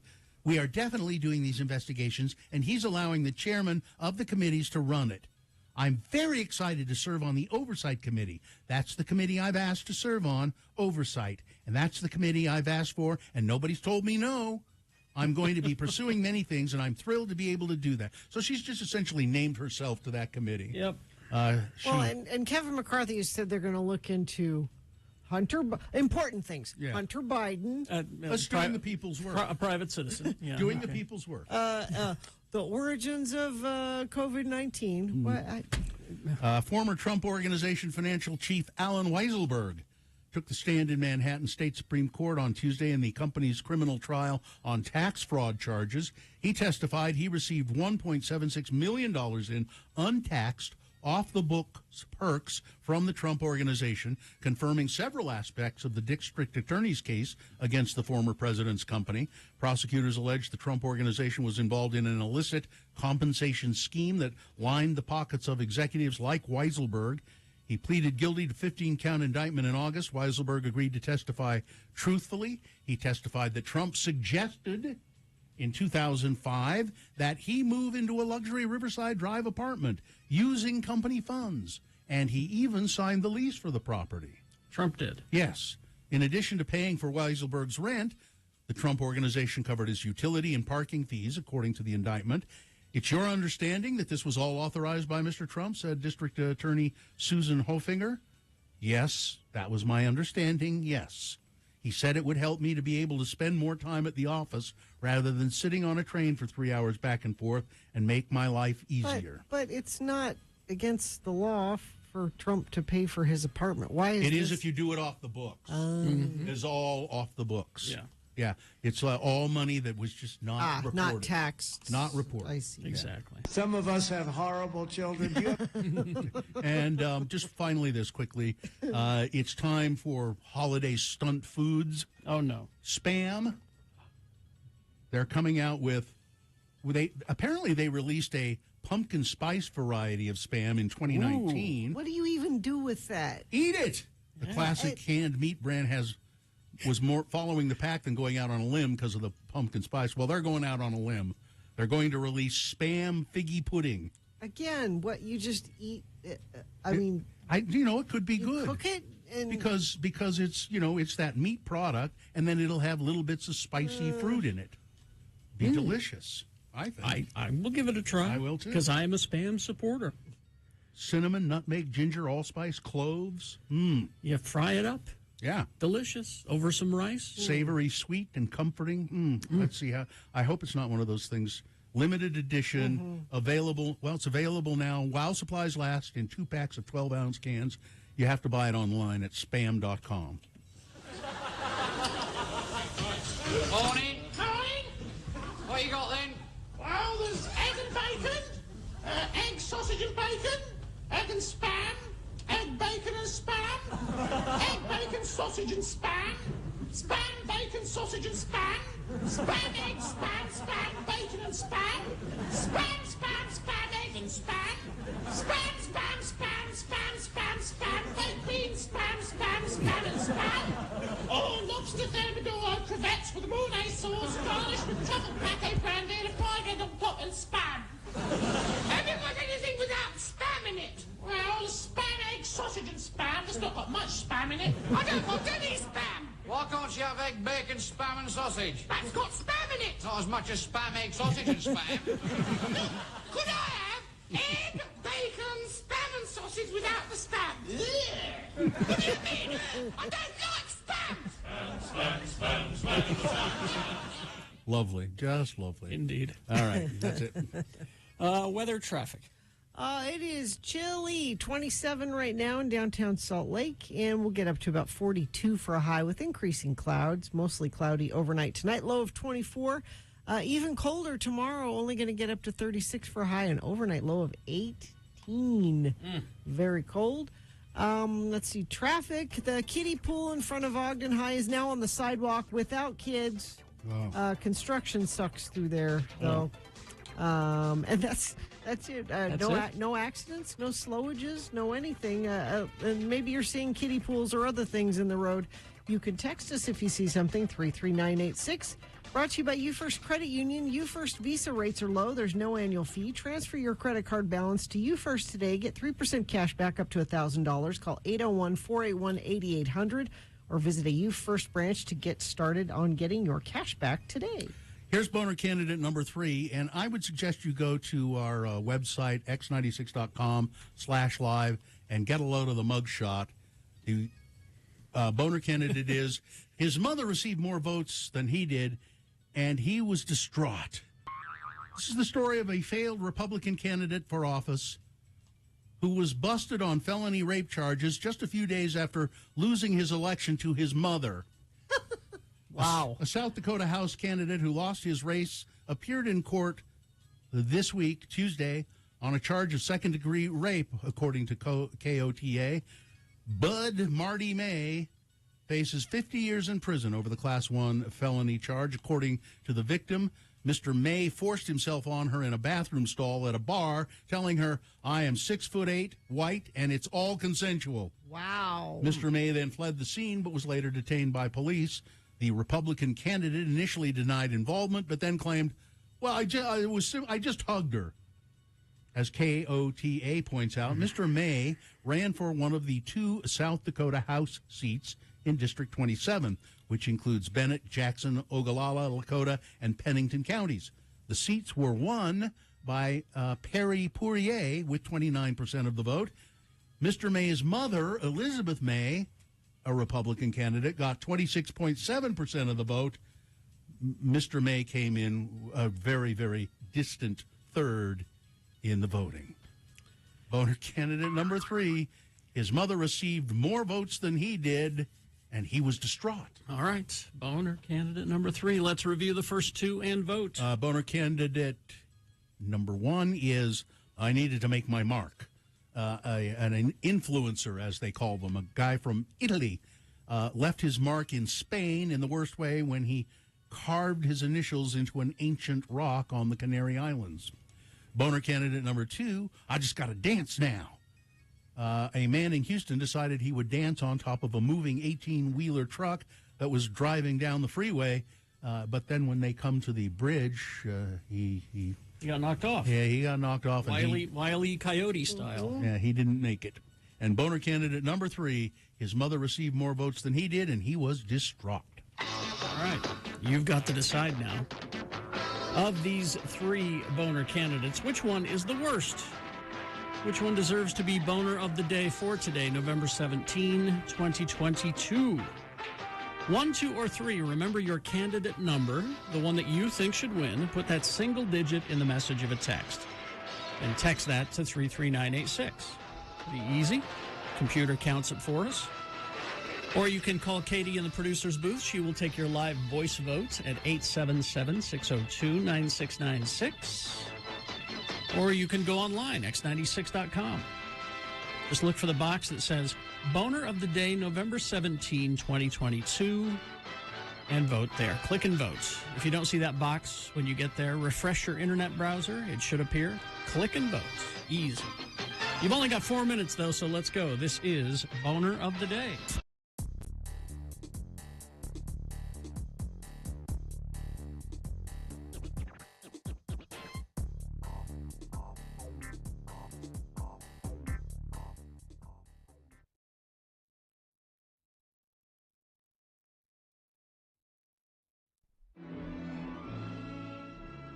And now it's time for another edition of Ned Hastings, Smoking Psychotherapist, brought to you by Iger Brothers Chain Link.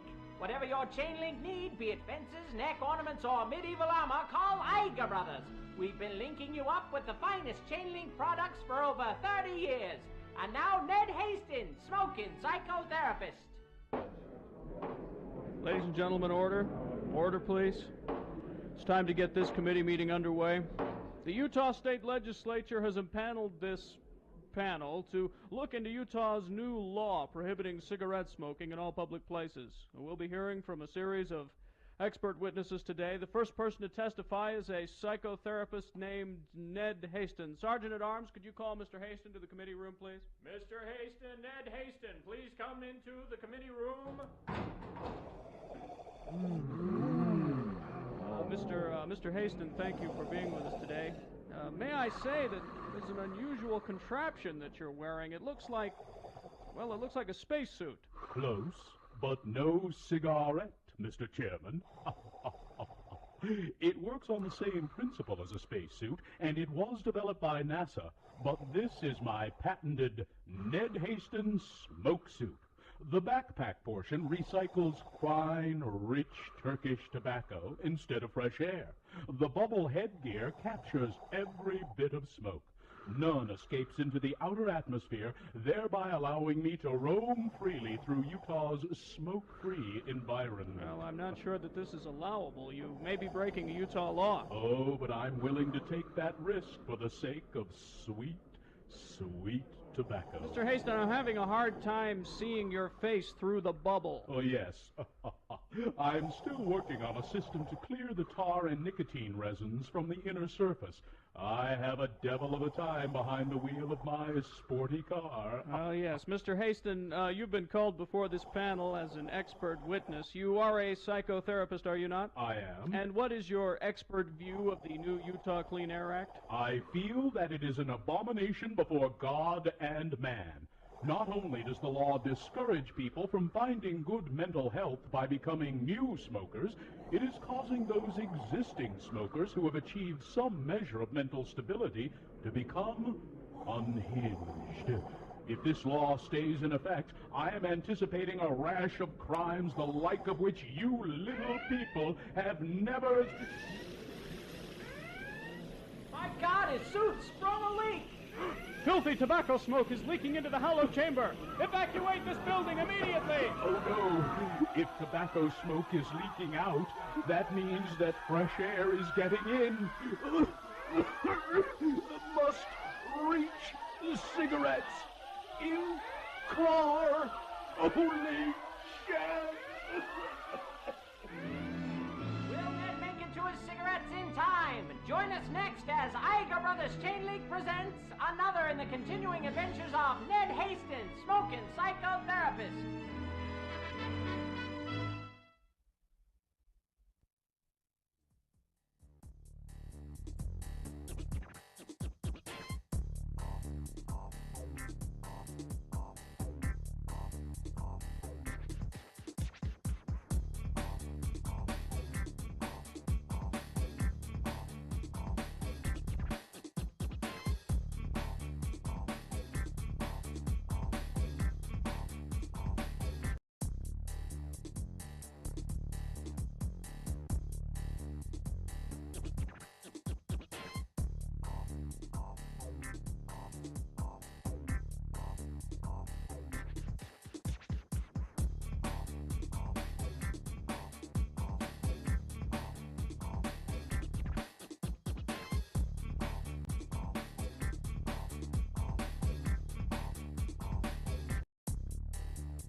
you. 7:47 right now. Let's award Boner of the Day. And it's brought to you in part by a couple of leftover tacos and a quinoa salad. Quinoa and tacos, that doesn't really... Gina, you don't know anything about food. Together, really? You don't know. Angkor was once the envy of the world, only to disappear without a single word explaining the kingdom's collapse. Come along on this incredible journey to uncover the mysteries of Cambodia's lost empire. Angkor 3D is now playing at the Northrop Grumman IMAX Theater at Clark Planetarium. Tacos, ancient food. Quinoa, ancient grain. There. The voting among these three candidates was quite even. Yeah, it's a close race. Yeah, not more than... a Boner candidate number 1 and number 2 separated by only 10 votes. But Boner candidate number 3 managing to eke out a win with 8 votes more than number 2. The guy who, his mother received more votes than he did in the election. He was distraught, and so he had to do something. And he assaulted a woman. That's what you do, I guess. Yeah. And he looks so proud of himself, doesn't he? He looks all, I'm glad somebody hit him in the face, because that's what it looks like. Yeah, I think so. There's your Boner of the Day for today, November 17, 2022. Now qualified to be Boner of the Week. Coming up just after 8, Victoria will be here with our Real Housewives of Salt Lake update. She watches, so you don't have to. I got a text yesterday. This is, hey, when are you going to have that lady on talking about the Housewives show? I said, where have you been for weeks? Every Thursday. Yeah, listen harder. Yeah. So, Gina, you like meat, right? I do. That's a conversation starter. You are a noted meat eater. Yes. And I think you also like the environment. You'd like to protect the environment. Are you trying to make me feel guilty about meat? No. But I know you don't care for the idea of plant-based meats. Well, I don't like. Have you ever tried them? I don't like calling them. I don't think you should call them meat. Call them something else. Well, I think like the Impossible Burger, they don't call it meat. They call it an Impossible Burger. They don't say it's meat. They don't. Actually, they don't say that don't they call it like Impossible Chicken or something, or Impossible? I don't know. Well, they got to give you a frame of reference. I mean, but don't, and like turkey, tofu turkey. They don't.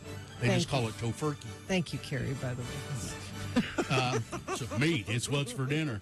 But so you don't care for those, but I think you care for the environment. And yes, I mean the whole meat is not sustainable when it comes to the environment. No. I mean, it's not efficient. It takes much more. I thought you weren't going to try to make me feel bad about meat. Sounds like you're making me feel bad about meat. No, I'm going to tell you, they're finally, it looks as though they've come up with something that will allow you to enjoy meat and not feel guilty at all about it. The U.S. Food and Drug Administration has approved, for the first time, for human consumption, laboratory-grown meat. Now, I know you'll be excited about this. The FDA said in a statement that it has evaluated the information submitted to the agency. They have no further questions about the firm's safety conclusion. The agency evaluated data from the firm Upside, saying the firm will use animal cell technology to take living cells from chickens and grow the cells in a controlled environment to make cultured animal cell food. So it's meat. It's just grown in a laboratory. I would try that. I think it's creepy. I don't know if I would. I mean, when you describe the process, it's kind of... Upside Foods said, today we are one step closer to your dining table as Upside Foods becomes the first company in the world to receive U.S. FDA green light. That means they have evaluated our production process. They accept our conclusions that our cultivated chicken is safe to eat. The FDA is now ready to work with other firms, and there are several, working to culture animal cell food. And lab-grown meat has already seen approvals in other countries, and they've cultivated meat. I mean, if it really could work, and maybe it does. But this is going to be like $1,000 hamburger. I was going to say, it doesn't sound like a cheap process, that's for sure. Well, not yet. Yeah. But, and I just realized why the firm is named what it is. This is the Upside of meat production. Upside. Upside. It's the Upside company. Okay. I even chewed on the gristle until all the meat was gone. Uma Valetti is the CEO and founder of Upside Foods. Uma Valetti worked as a cardiologist and started the company in 2015. Valetti came up with the idea for the company while working at the Mayo Clinic, growing human heart cells in a laboratory. Oh, what could go wrong? Doesn't say what the result of all we're of not that eating was. that, though, right? That's not. Well, it's different, right? Yeah, well, we would hope. I don't. I think. I think that they've examined Upside Foods production and determined that there are no human heart cells in it. But what I'm really curious to at some point. But I have to be honest. I don't think I've really tried Impossible. I thought you had. Yeah. No. They have them at like Burger King. Yeah, I don't. I keep meaning to do one, and I haven't. And I never really liked the veggie burgers. You know. Yeah. What are the I forget what the famous brand of them is. Yeah, but yeah. I don't like those too much. Well, it's because I think it's because of, in that case, it's the word burger that threw everybody. Yeah. I think that was a marketing mistake. It should have just been called vegetable patty. Yeah. Oh, you know, there is a vegetable, a plant-based sausage that I like. You can buy them at Costco. They're little breakfast sausages, and they taste really a lot like meat sausages. Upside Foods production facility can produce around 50,000 pounds of cultivated meat in a year. And the startup plans to eventually expand to produce 400,000 pounds of meat in a year. It's currently being sold at a loss. Mm-hmm. Oh, can you buy it somewhere? Apparently, yeah. Huh. There's an aside story to this that millions of chickens are breathing a sigh of relief. So I read a lot of Margaret Atwood. Yeah. Mm-hmm. And in one of her books, her stuff is all like near future. Well, not all of it, but a lot of it is like near future stuff. And there are these restaurants called Secret Burger. Secret Burger. And it's Uh-oh. meat, but it's a secret. What kind of? Is it Soylent Green? Yeah. Get those meatballs away from me. It's Secret Burger, and everybody loves Secret Burger. It's a secret. We can't tell you. That's Soylent Green. Yeah. Yeah. I'm trying to see if you can buy this stuff yet. Upside Foods, they have a website, upsidefoods.com. And it says FDA green light in big letters on there.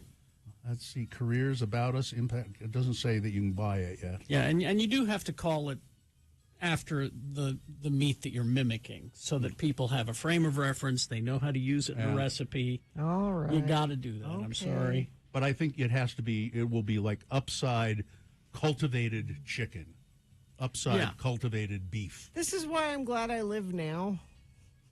Because you're in the future, my kids will be eating this because that's all that will be. Well, then available. you should let them eat as many Big Macs as they want. Then.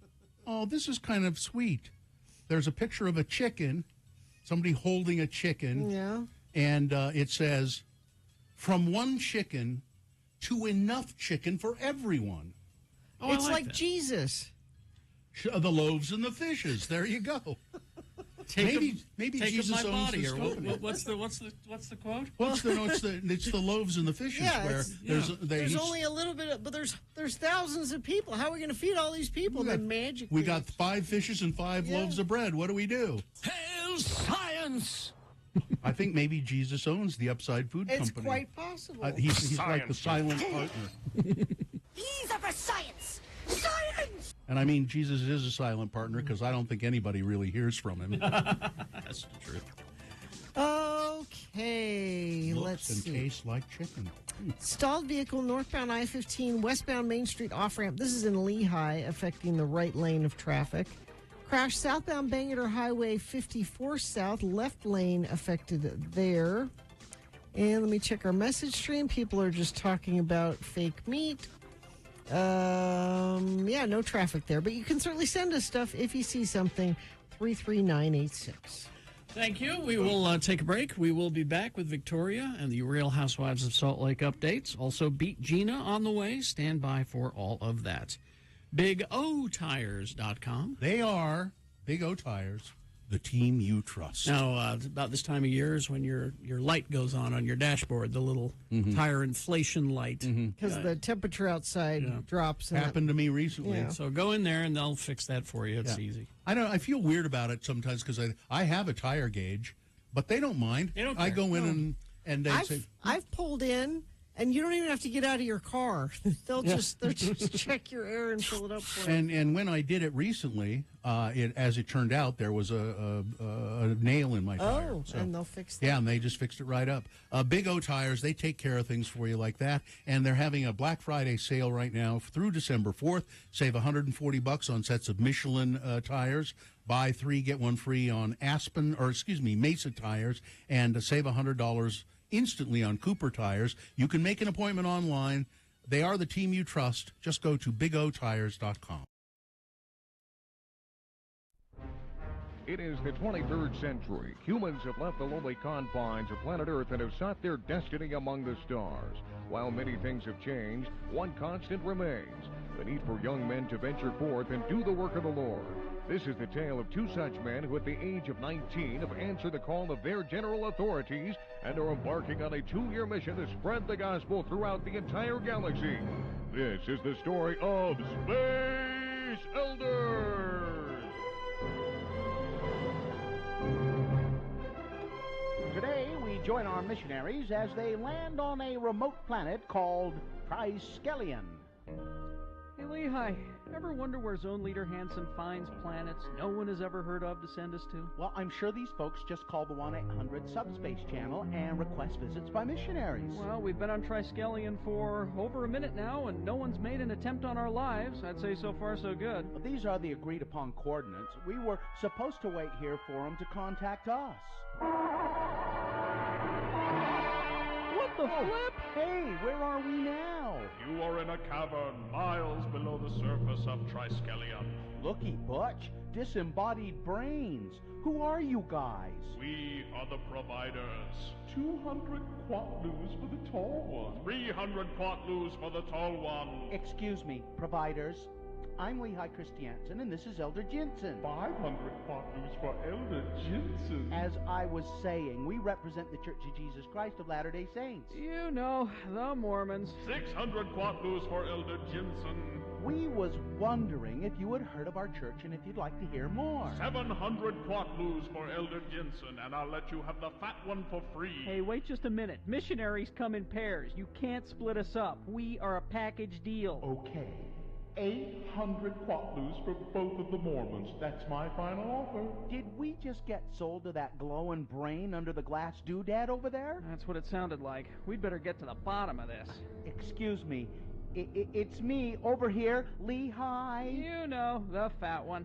But you're not helping. Sorry. If you brains are done talking amongst yourselves, we'd just like to talk to you about joining our faith. Silence! You are now a drill thrall. You will fight in the arena for our amusement until you are dead. I don't like the looks of this. Come on, don't be such a wussy. We have these big stick thingies to defend ourselves with, and our opponent is a scantily clad woman with big breasts. Come on, lady, take your best shot. Ow! Hey, I wasn't ready. Try that again, I dare you. Ow! Hey, that's gonna leave a mark. Hey, provider guys, care to make a new wager? 300 quatlus on the missionaries. 400 quatlus on the scantily clad woman with big breasts. How would you like to wager your eternal souls? Make this good, or we will teleport you onto the surface of Triskellion's sun. Okay, here's the deal.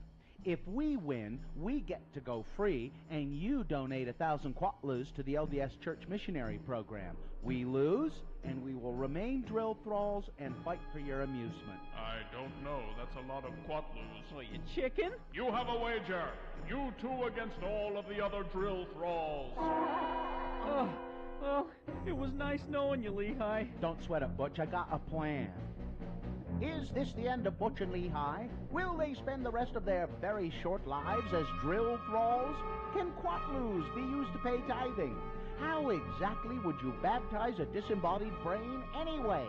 Tune in next time to hear Lehigh say, "Put down your stick, Butch, and follow my lead." But we couldn't take a prissy girl thrall, and you think we can take on all them without weapons? Trust me. Excuse me, drill thralls. I'm Elder Christiansen of the LDS Church. My companion, Elder Jensen, Hi. and I were wondering if you'd like to learn more about the Mormon Church. Hey, where's everybody going? Foul! You cheated! I demand a rematch! On the next eye-gouging episode of Space Elders.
She's with us again from the biggest little city in the world, Reno, Nevada. It's Victoria, and she's got a Real Housewives of Salt Lake update for us. Who's that talking there?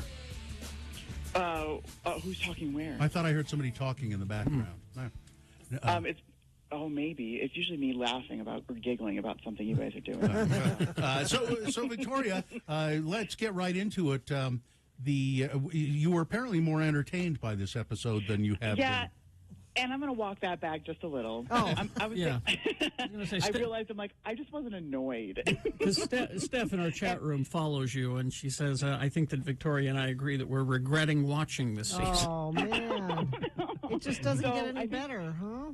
Well, it's interesting. I just don't know what's happening. So let's get into it. So, right. and because then I'll add my thoughts about other things that are happening. So we're into episode 8. It's called RSV Please. We don't get any restaurants this week, which is one of our favorite things to talk about. Yeah. So, and then I did put I post some pictures today from the episode last night. So follow along on my social media, on my Instagram, my Twitter, at Judgy Empath or the Judgy Empath. And so here's literally what happened. Lisa hangs out with her family. That's how the episode opens. And she says she wants to connect with the church more by doing scripture study. And again, this is the Vita Tequila lady. Yeah. And that definitely has been a theme that feels a little more forced this season. It's come up before with some of the housewives because some of them are former or non-participating members of the Church of Jesus Christ of Latter-day Saints. And Lisa's one of them. And so we've had Whitney exploring her faith by wanting her name removed from the church records, and Heather's got a book coming out calling Bad Mormon. So it's possible Lisa's just getting in the mix of this conversation by bringing this up, but we'll see. Whitney, Lisa, and Jen go skiing / snowboarding, depending on their preference, and they talk about this conflict with, they talk about drama with Heather. They each have different drama with Heather. Coach Shaw brings all the husbands together for a barbecue lunch for the guys. And I like when the house husbands get together on this franchise. Some franchises, when the husbands get together, it's really, really forced. The guys aren't fun to watch, and I do like the husbands on this franchise, so that helps lift the episode a little bit.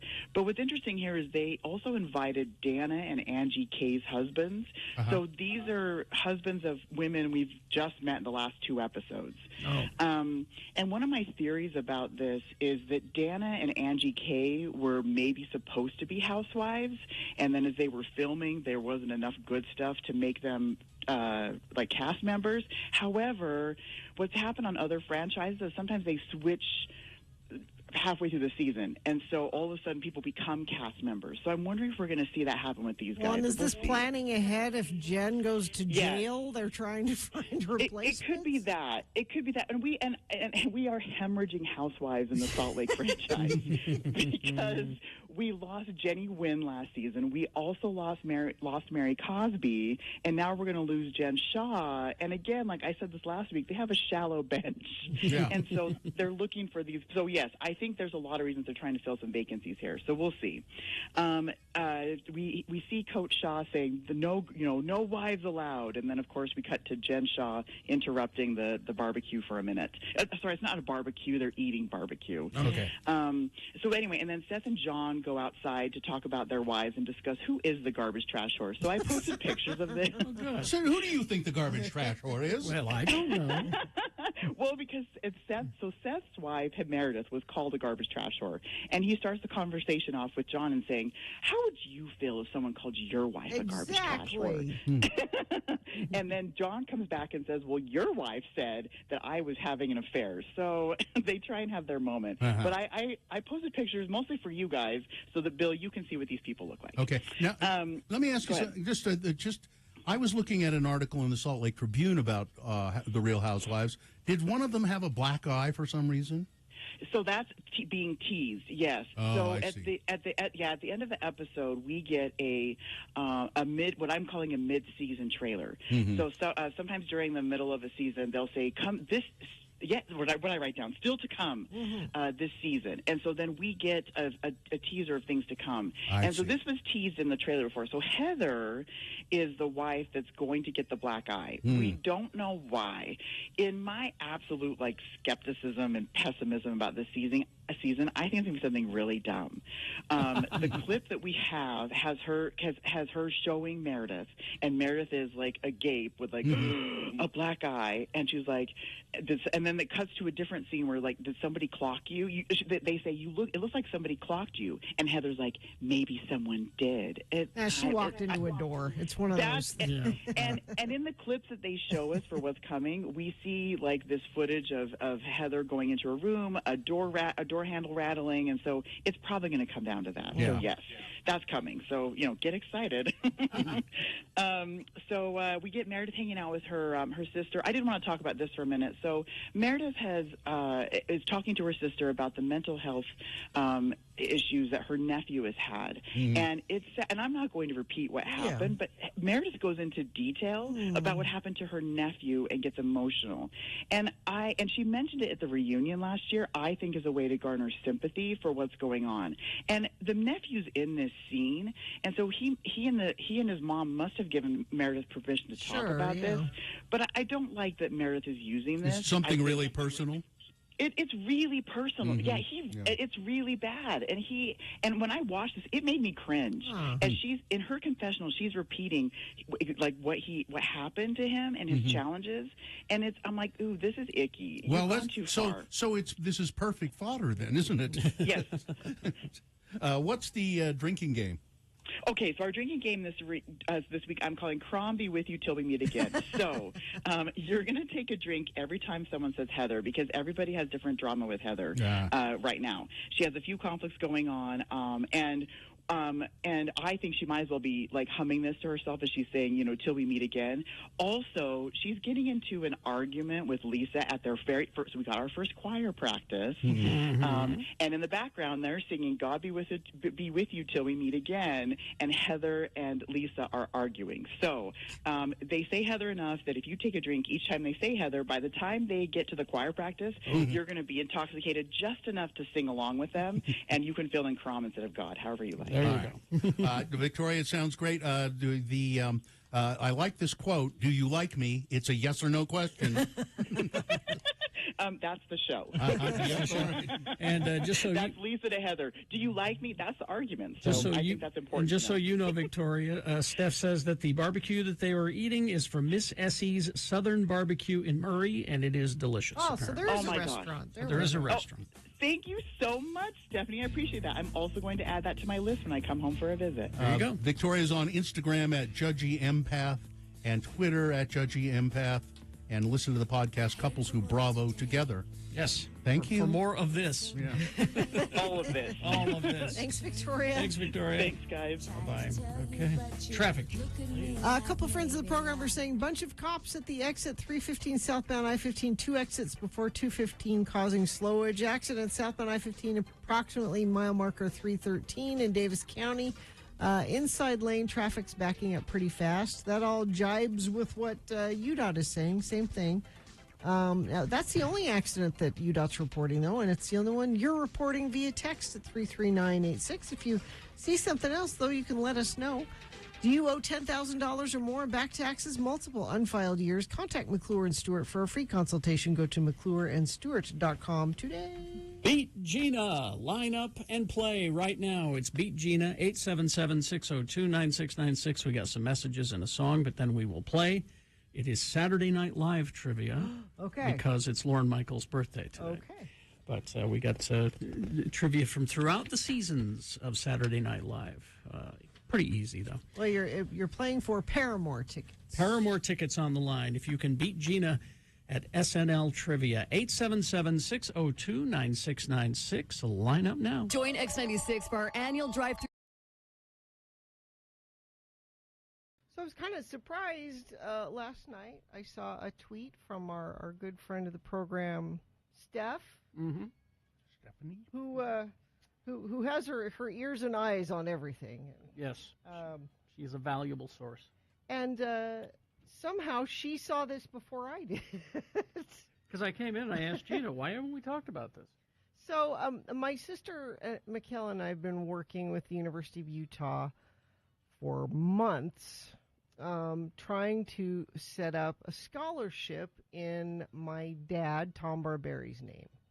You might not know who he is or why that's important, but legendary radio guy here in Salt Lake, and a big supporter of the U. And we thought a nice way to honor him would be to have a communications scholarship set up in his name at the U. And the U's been fantastic to work with, and they've been so enthusiastic about this and appreciative of all the work he did over, 30 plus years. So is this a scholarship only if you want to go into radio, right? No, and actually we talked about that. Because, Bill, radio's a dying industry. I've heard that. And people are dying in it. It's more generalized than that, because actually he was more generalized than that. He had a radio show, but he also, for 18 years, wrote a column in the Tribune. He had several TV shows on KUED. He wrote for Salt Lake Magazine. He wrote for City Weekly. What you're saying is he had a hard time holding the job. No, he did all these at the the same time. Yeah.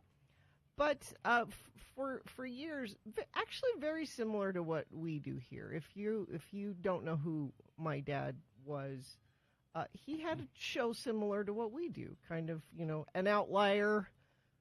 Challenging the status quo, kind of, Well, except it was on AM. Here, this sums it up. Just want you to know that I appreciate liberals like you and the way you judge us. It's a nice reminder that the real judgment will one day be upon us. So the U yesterday tweeted out a link to the scholarship. It says, to honor the legacy of late local media personality Tom Barberi, 1943 to 2021, his family's pledged $25,000 toward the establishment of the Voice of Reason Scholarship for students in the U of U Communication Department, with an emphasis in journalism. And the first scholarship will be awarded spring semester. So Can I apply? Yeah, I mean, applications are open, Bill. Okay. I don't know if you're I might want to go back to school. But you can. So I'm bringing this up for two reasons. You can apply for the scholarship. There, I tweeted out a link. It's on my Facebook page too. Maybe we can put it on the Radio from Hell stuff as well. But also you can donate to the scholarship. So it's a legacy scholarship, meaning my sister and I put money in it to start it.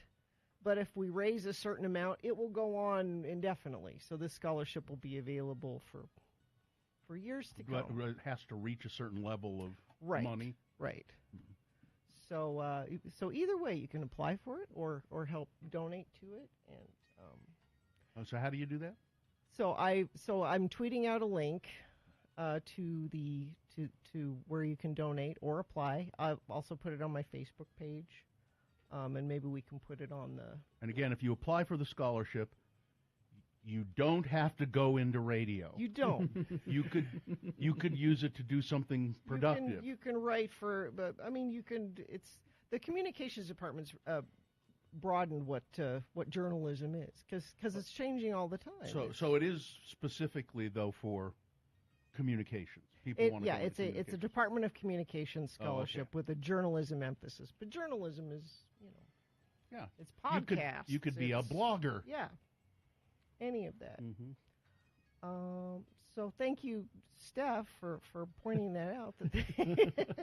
Otherwise, Gina Barberi might not have known. Well, the reason I was waiting to talk about it because my sister and I are also having. So my dad died on Christmas Eve last year. Oh, that's right. And we have yet to do any kind of memorial or funeral or celebration of life or anything. I mean, but he's been buried, hasn't he? I don't know. Oh, that's another. That's another. Yeah, okay. thing. We won't go into that. I don't know.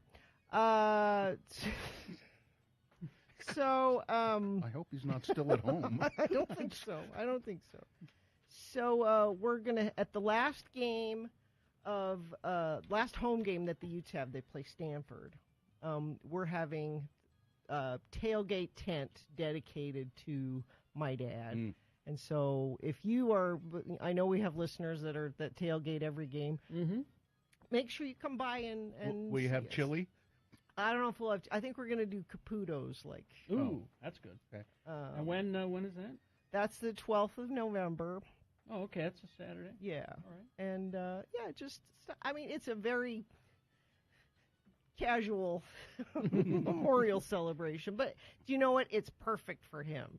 Mm-hmm. I mean, he would have loved it. He would have loved that his. I have never been to the tailgating event at the U. You haven't? No, never. I mean, I live close. I could. So this will be my excuse to go. There you go. Steph says it's cool. The communication department doesn't get much love when it comes to donations, so this is huge. Oh, that's nice. Yeah, you might not know, there was no tailgating up at the U before my dad started it back in the 70s. We always tailgate in California. Well, no, the weird thing is where he used to tailgate was at the Stanford games. Oh, really? So it's kind of a full circle. It is. So all that stuff. Coincidentally. Yeah, all that stuff happening up at the U. My dad started that. He's like, you know what you do? You come early and you drink in the parking lot. People are like, can you do that? Yes. Crazy idea, I know, right? Liberals, intellectuals, peacemongers, idiots! Yeah.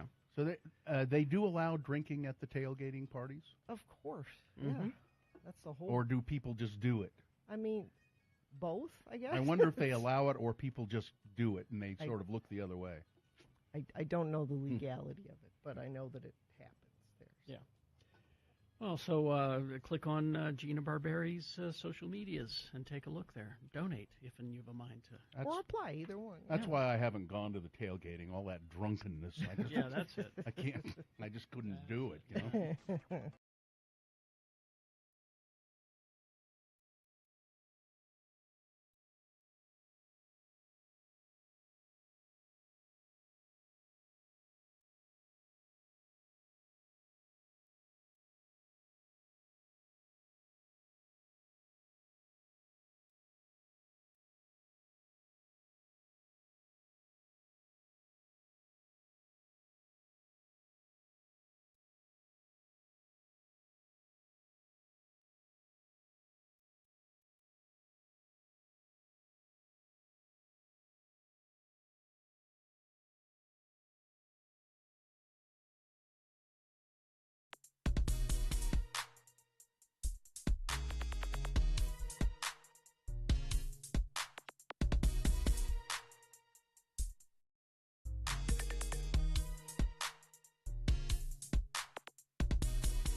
Just as many are trying to successfully cultivate meat in a laboratory, so too are we trying to cultivate entertainment with Beat Gina.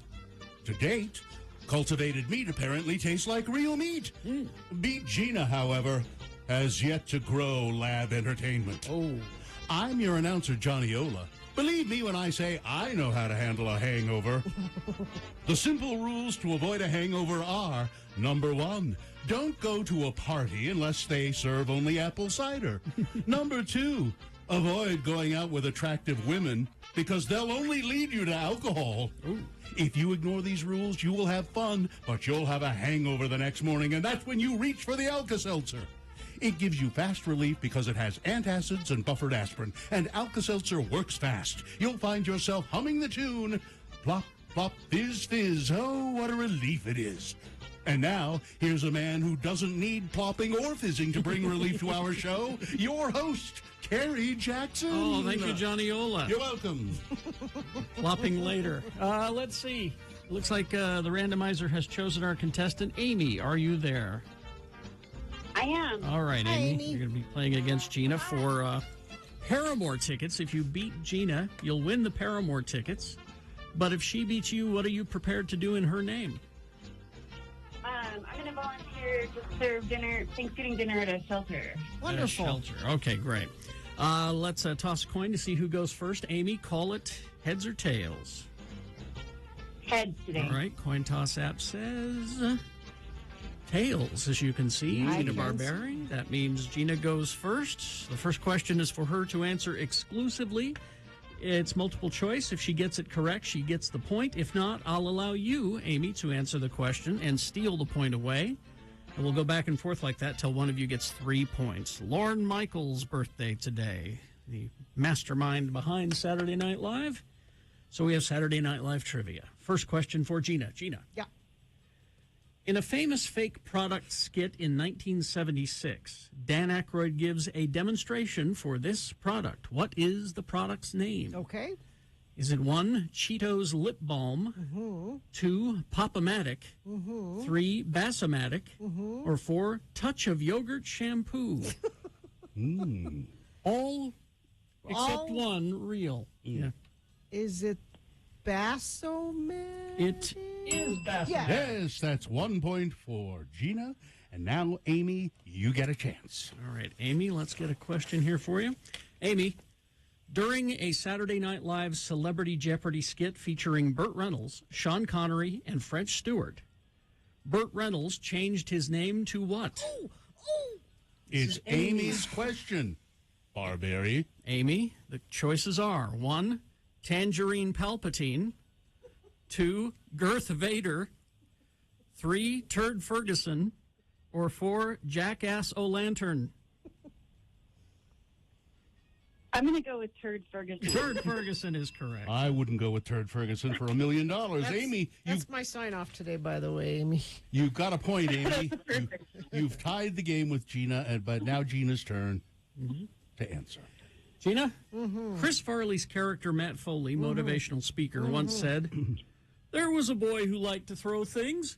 He started out throwing eggs, then he threw the big game, then he threw back a shot of whiskey, then he threw up, then he got thrown out of the house, and then," is it 1, "he became Fred Garvin, male prostitute," or 2, "became the 45th president of the United States," or 3, "he moved into a van down by the river," or 4, "amounted to jack squat."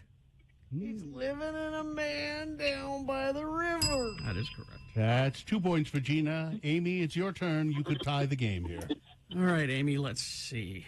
Let's get you a good one here. All right, Christopher Walken's character, the Bruce Dickinson, had a fever.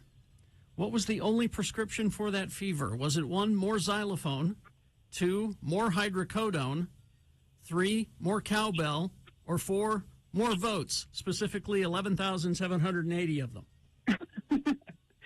It's always more cowbell, isn't it? Amy, you've tied the game. Congratulations. Gina, it's your turn. If you got this one, you win the game.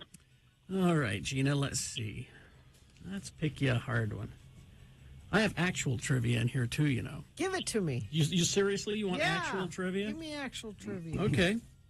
Which of the following actors was never a cast member? Oh, okay. Was it 1, Robert Downey junior 2, Michael J. Fox, 3, Chris Rock, 4, Billy Crystal? Michael J. Fox. And Gina wins the game 3-2. Nicely done. I'm sorry, Amy. They'll give you the damn tickets anyway. I know that's true. I'm sorry, Johnny. I know they will. Amy, Paramore coming to Vivint Arena on July 27th of next year. If you'd like more information about that show, you can go to x96.com. Hang on the line, Amy. Thank you so much. You're welcome. Very welcome. Listen, it's time for me to go. I've got to go plop and fizz. Oh. All right, Big Boy News and Opinioendo now, brought to you by... The Downtown Winter Market at the Gateway happens Saturdays from 10 a.m. to 2 p.m. Shop fresh produce, meats, and unique gift ideas in the craft market. More information at slcfarmersmarket.org. By the way, that Alka-Seltzer commercial that I did, avoid going to parties with good-looking women because they'll just lead you to alcohol. That was a real ad campaign? A real magazine. Alka-Seltzer, yes, really? Yes, Wow. Real magazine ad. It was a whole story about how you could avoid a hangover, but if you get one...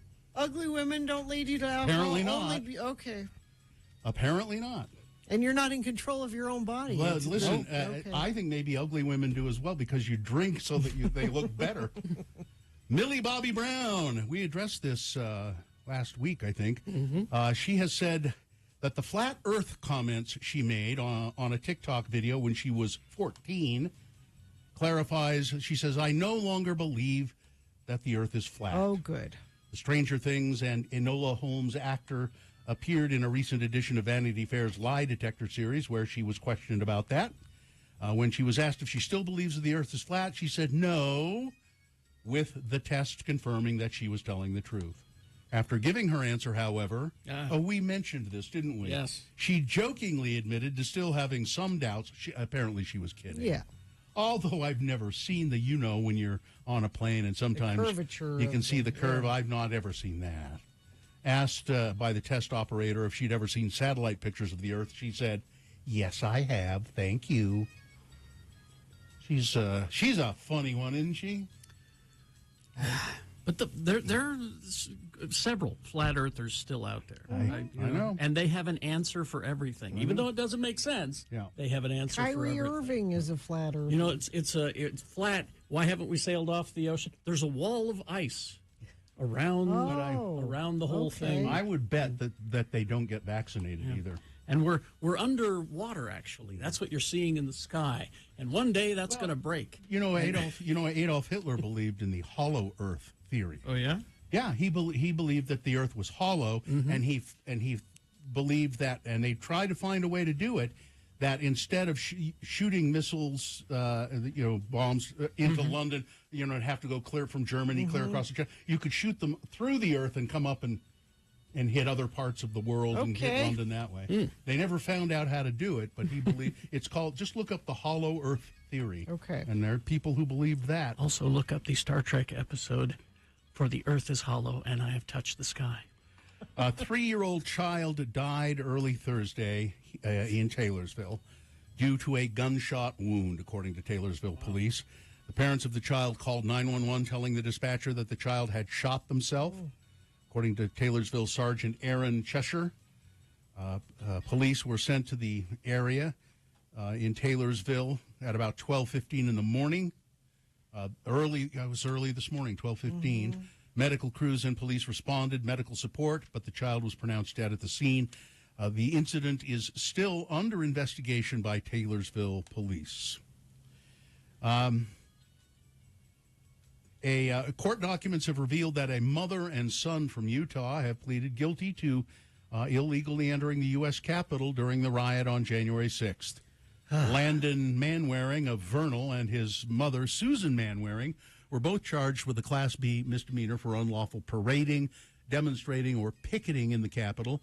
Landon will be sentenced November 21, while Susan's sentencing is scheduled for January 19. The court documents described Landon as, quote, an average participant whose conduct was not peripheral to the advancement of the offensive, but he admitted that he was wrong in participating in the riot and causing fear in the public and government officials. Landon and his mother traveled together to Washington, D.C. to attend a series of rallies in support of former President Donald J. Trump in 2021. On January 6th, they went to the rally and marched to the U.S. Capitol with participants. The two then decided to follow the crowd and enter the building through the Senate wing door around 2:30 in the afternoon, even after seeing police battling with people with tear gas on the West Plaza. Landon admitted to taking pictures with other rioters and spending about 30 minutes in the building. His attorney stated in court documents that it was Landon's lack of critical thinking, not his political beliefs. Well, his lack of critical thinking leads to his political beliefs. That is the same thing. He's a dumbass. That drove him to commit the crime. He reportedly said that he would not have gone to Washington if he had known the outcome of the January 6th rally. Well, if we could see the future, advocates are asking the Utah State Legislature to help fund teen centers for homeless students. Oh, yeah. There's been a 34% increase in students experiencing homelessness since 2020. Nearly 15,500 students, holy mackerel, are classified as homeless and lack a fixed, regular, and adequate nighttime residence. Other students who may not face homelessness do face other barriers or have basic needs that aren't being met. With one in three students being considered economically disadvantaged and qualifying for free or reduced lunch. Utah is an incredible state, and it's our job, all of us, to make it even better, said Emily Bell McCormick, president of the Policy Project. She said this during a rally yesterday at the state capitol. Not better for just us in this room, but better for those who can't be in this room. We're talking about some issues that keep people out of this room, and more specifically, keeping teens from going to school. Too many of our kids are facing poverty and mental health issues. We want to intercept these issues while our kids are in high school. We hopefully can prevent long-term homelessness. The Policy Project is proposing that the Utah Legislature contribute to a private-public partnership to fund teen centers at high schools across the state in collaboration with private donors like the Larry H. and Gail Miller Family Foundation and the Huntsman Foundation. We have over $1 billion in budget surplus. Yes. Let's cut taxes. That's the solution to the problem. That's when you have Republicans in charge. They're not Use about that to help these kids, but also about funding affordable housing. Why can't we take that money and use it that way? Well, I forget who said it. I was listening to a podcast, and somebody said, if there's a saddle or an asteroid hurtling toward the Earth and it's going to destroy the Earth, the Republicans will get together and they'll solve the problem by cutting taxes for the rich. Yes. That's exactly right.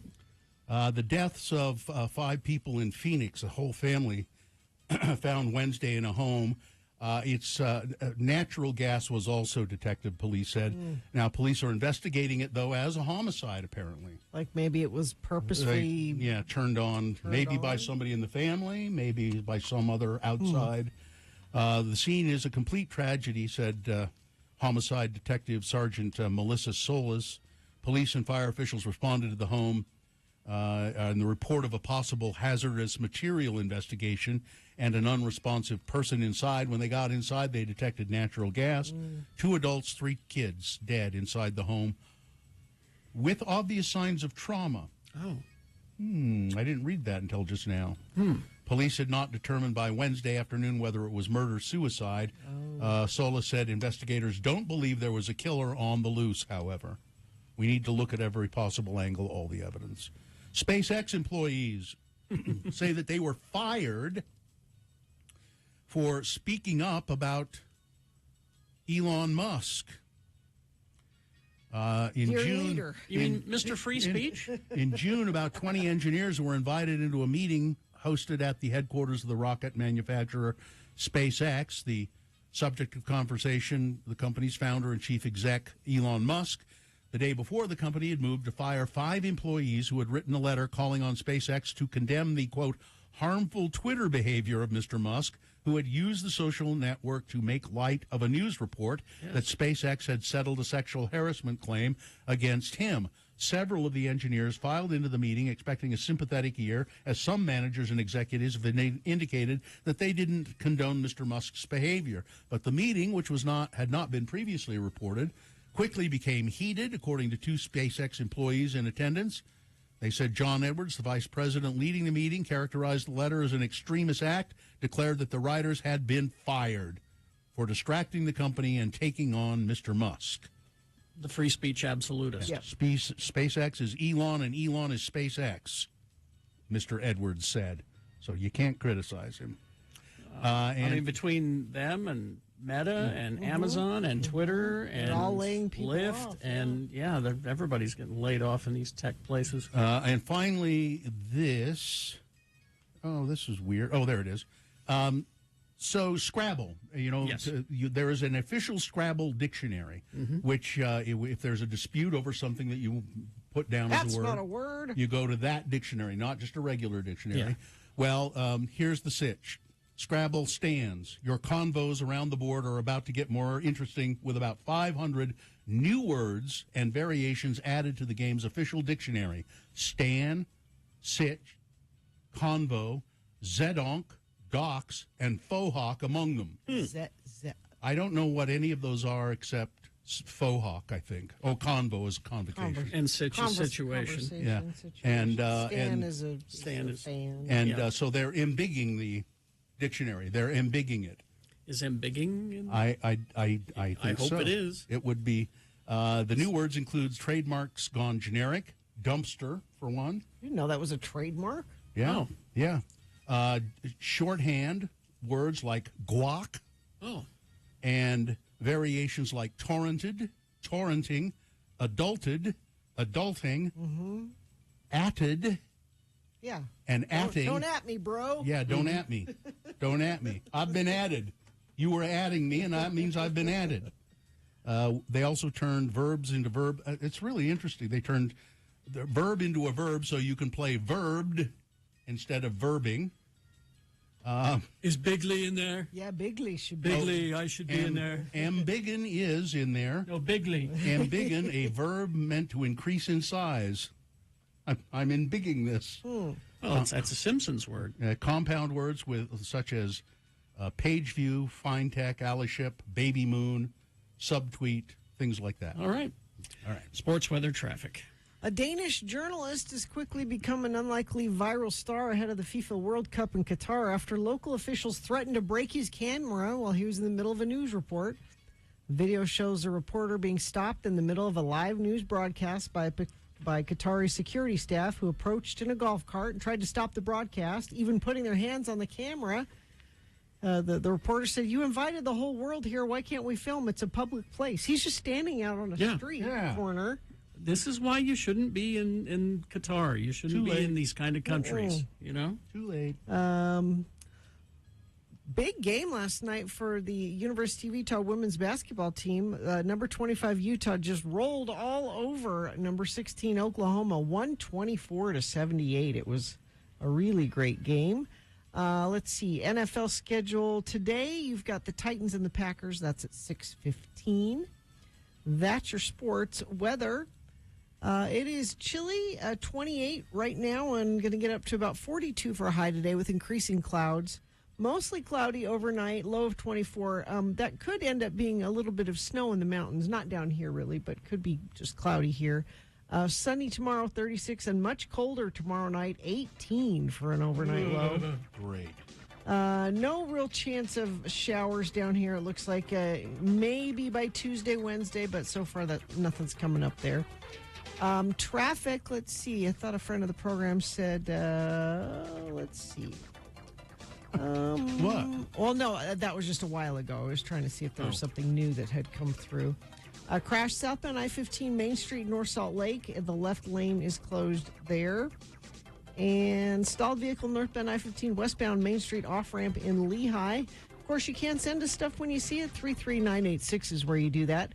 Lim Jewelers is a small business that delivers big joy. November 26th is Small Business Saturday.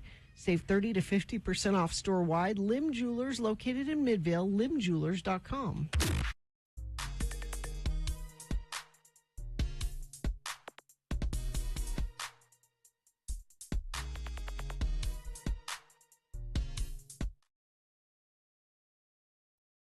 Dear Carrie, Bill, and Gina, although Gina wasn't here when this happened, I don't believe. I've been listening to Radio from Hell since I was 14 or 15. I'm now 30, and I still spend my mornings listening to you all as I commute to work. I value your opinions, and for the most part, I share your ultra-liberal way of thinking. I often find myself quoting you when discussing politics or even just life events. It would be safe to say that I'm a loyal fan. However, one of my biggest pet peeves continues to pop up on the show, and I can't take it anymore. I'm a millennial. I was born in 1988, the heart of the millennial generation. Over the years, the term millennial has become an insult or comedic point for many, including myself. Mm-hmm. We are the generation of participation trophies and lackluster work ethic. Where my issue falls is this: the constant misuse of the term millennial. A millennial is anyone born between 1981 and 1996. So, yes, producer Katie is definitely a millennial. And the segment where you asked her all of the nostalgic questions was quite funny. But looking at the years that millennials were kids, you wouldn't think it's that odd that a millennial would know what you were talking about. I mean, I could easily answer every one of the questions. It wasn't that hard. Perhaps I'm wrong, but it seems that you all think a millennial is much younger than they truly are. For the most part, millennials are in their late 20s, early 30s. We are the children of the late 80s and 90s. So it says, yet every other episode or so, there's a comment from you all about millennials and what we don't know. The breaking point was on the 17th when Bill made a comment about millennials getting into the TV show The Office. For the love of God, Bill, millennials were watching The Office when we were in junior high and high school. Maybe it's just silly of me to get so worked up. Millennials didn't eat Tide Pods. So fault us for our real mistakes. I love you all. I'm just annoyed by this. Probably I'm entitled, emotional, and a millennial. Love always, Molly. Well, Molly's right. So I looked it up. The generations. They name each generation. I feel like I've read conflicting things on when the millennial ends and begins. So if she is correct, and you confirm that, then I'm a millennial too. I'm an older millennial, but I would still be a millennial. Here's what it is. Some generations are known by one name only, as like baby boomers. Okay. That's what I would be. Names for other generations is a matter of some dispute among experts, but here are some of the things that we agree on. There's a chart at x96.com/live. Okay.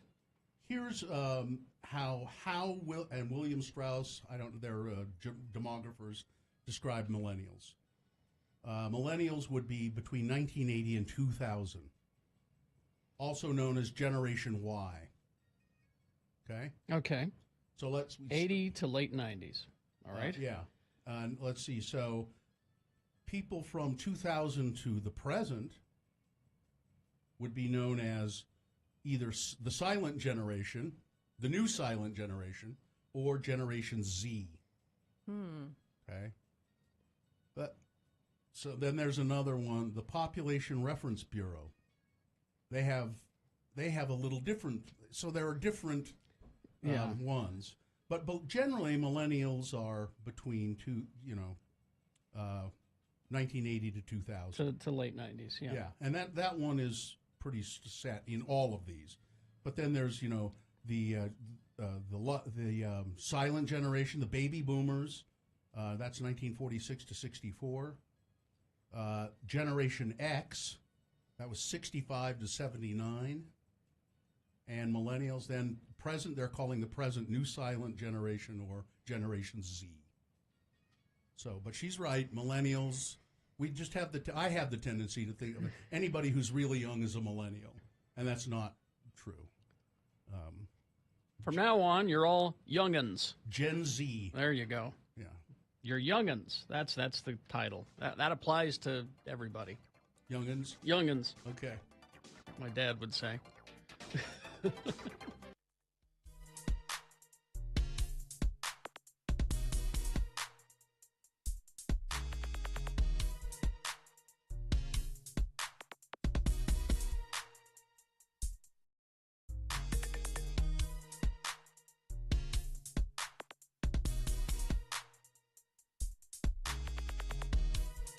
All right, 8:49. Yes. I have many choices. Oh? Of what? Of? It's Radio from Hell with another list, because people love a good list. X96. Would you like celebrities who were rich before they were famous? Oh, okay. Would you like celebrities who are terrible neighbors? Would you like stingy celebrities? Or would you like celebrities with criminal parents? Nah. I don't know. You pick. I don't. What was the second one? The second one was worst neighbors. What was the first one? Rich before they were famous. Rich before famous, stingy celebrities. I want to know bad neighbors. Bad neighbors? Are they all about celebrities? They're all celebrity lists. Oh, okay. If you have a different list, Bill, if you think you can do better. Well, you didn't give me a heads up, or I would have looked. Okay. Celebrity health scares throughout the years. Huh? How about that? Yeah. I mean, yeah. Because that connotates to me that they got better. Yeah, that's true. So, bad neighbors. Bad neighbors. Okay, number one. All right. Hulk Hogan. Oh, yeah. Well, I mean, say no more. Move on. Hulk Hogan's neighbors hated the little farm he had next to his house, full of chickens, roosters, rabbits, dogs. They complained that it was noisy and smelly. Okay. Wait a minute. He had rabbits? Apparently. Hulk Hogan is noisy and smelly. In 2012, Katy Perry was dating John Mayer. And her neighbors called the cops, supposedly, due to their loud bedroom sessions one night. Loud John Mayer sex one night. Is Katy Perry on the bad list these days? Yeah, because she... What'd she do? Well, so there was a group of... This is a different list. Okay. A group of celebrities that were rooting for the billionaire that wanted to be the mayor of L.A. Oh, that's why. Okay. And then there were celebrities rooting for the nice lady who won. Who won? Yeah. Okay. All right. Simon Cowell. Oh, I imagine he'd be a terrible neighbor. He does everything bad. He constantly parked cars in front of other people's houses, and I mean that's not super bad. Oh, he throws beer bottles in their front yard. Yeah. Let's see, Britney Spears. Oh yeah, I wouldn't want to be neighbors to her. It's not her fault though, because it's paparazzi follows her everywhere. So that's I'll give Britney a break on that's not her fault. David Schwimmer. Bad neighbor? In 2010, the Friends star bought a 5-story townhouse in New York that was built in 1852. He tore it down to build a 6-story mansion, and his neighbors were so angry that he tore it down, they spray painted "Ross is not cool" on the side of the building. Maybe they're the bad neighbors. Ross is not cool. Of all the derogatory things, I love that. Natasha Lyonne. Now, this was in 2004, before she got sober. Okay, yeah, she's had some problems. Drug-addled Natasha threatened to molest her neighbor's dog. She said she would never do that. Wait, hey. What? Well, let's move on. That's not Russian doll behavior. Let's see. James Franco. Yeah, he would be a jerk. The actors received lots of complaints about the way he treats his home like a film set, blocking driveways with trailers, taking over people's yards for meetings. Wow. Minnie Driver. Oh, now, come on. Not sweet Minnie Driver. Tread lightly. According to TMZ, the actress was sued for throwing baby food jars full of black paint at her neighbor's under-construction home because she didn't like what they were building. She lived next door to Ross. I'll bet. Wait a minute. Black paint and baby... Oh, so that when it smashes against the wall... I mean, so she thought this through. Wow. Let's see. Justin Theroux. So he was The Leftovers and... Oh, yeah. Jennifer Aniston's ex. I was going to say he was dating her. Yeah. Apparently, his neighbors complained because he lifts weights early in the morning, and he does that weightlifter thing where he throws the weights down. Jerk. People are complain about the dumbest things. I would hate to hear that every morning. If it was Justin Thoreau. Tracy Morgan. I imagine living He goes around trying to put a baby in everybody. He installed a shark tank in his apartment in Manhattan, and the lights that illuminated the tank caused a fire in the building. How am I supposed to know this, Liz Lemon? Let's see. Who else do we have here? Anthony Michael Hall Yeah, I've heard this story, yeah. was arrested after he cursed at a neighbor and threatened to beat him to a pulp, and then knocked on his door and said, "Come out here and fight me. I dare you to fight me." I hear that he's difficult. Well, that's a nice way of putting It's that, and he also refuses to wash his hair. So And this is on the list, and it pains me to read this. Oh, Julia Roberts? You're very close. Sandy You're Bullock? so close. Sandy Bullock? You're so close. George and Amal Clooney. Oh, you know now. they're my favorite Stop celebrity couple. Stop it. Their neighbors complained about an invasion of privacy by a security setup at their English country home, and the renovations went on too long. This is not. George is not cool. No, George is not cool. Hey, it went on too long. I mean, it is a little annoying when. Yes. But so there you go. They had contractor problems, you know. It happens. We hope you'd enjoyed another list with Radio from Hell on X96. It's going to be my new put down, like on Twitter. And Ross is not cool. Whoever. Trump is not cool. I'm going to start using that all the time now. Traffic. Let's see if traffic is cool. It hasn't been so bad today. We've barely had anything to tell you about. Let's see. Crash southbound I-15, milepost 273. That's Geneva Road in Orem. In Utah County, right shoulder being affected there. People demanding the list of 20 simple sauces. I have it right here. We don't have time now. Sauces that will transform any meal. We don't have time. Become a nurse in just 32 months at Nightingale College, blending online classes with on-ground supervised field experience. Virtual college, actual nursing. Start your nursing journey at nightingale.edu. Now accepting enrollment for spring semester.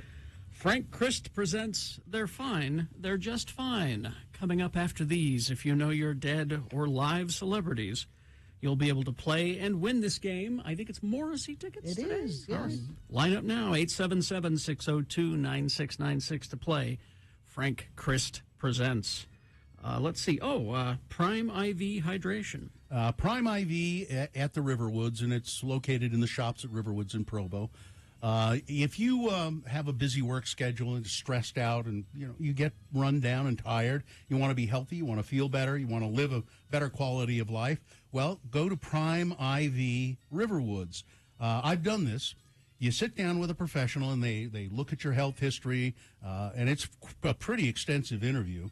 They customize an IV drip to suit your needs. And then you just relax in a massage chair, and they give you fluids, vitamins, minerals, antioxidants directly into your bloodstream, and they can be absorbed 100%. The whole experience is very nice and comforting and safe.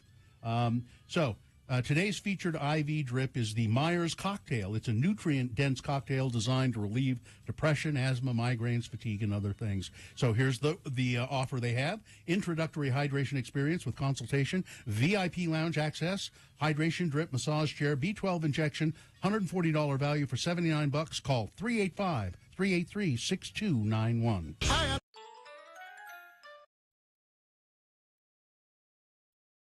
If you want to see a picture of a happy man, you can go to x96.com/live right now. Yes. Or you could go to my Twitter, @RFHBill, because our good friend Dave Mattson, Dave the Flower Guy, made it to Disneyland. Oh, he's been talking about this And for a year. There he is. Oh, Dave. Oh, there he is. There he is at Disneyland, standing in front of the town hall there. Where the That's what you do. You take a picture at the entrance before you go in. People who listen at this time of day may not be familiar with. Yeah, with we usually Dave. talk to Dave later in the show. Dave is a longtime friend of the program. He's the guy you see around Salt Lake City. He has a tractor with a trailer on it, like a lawn tractor, not a A you know, lawnmower, like not a big riding lawnmower. Yeah, it's a riding lawnmower essentially, and he drives that around town, and he mows lawns for people, and he sells flowers. That he goes to the florist every day and gets a whole bunch of flowers, wholesale flowers, and then he sells them.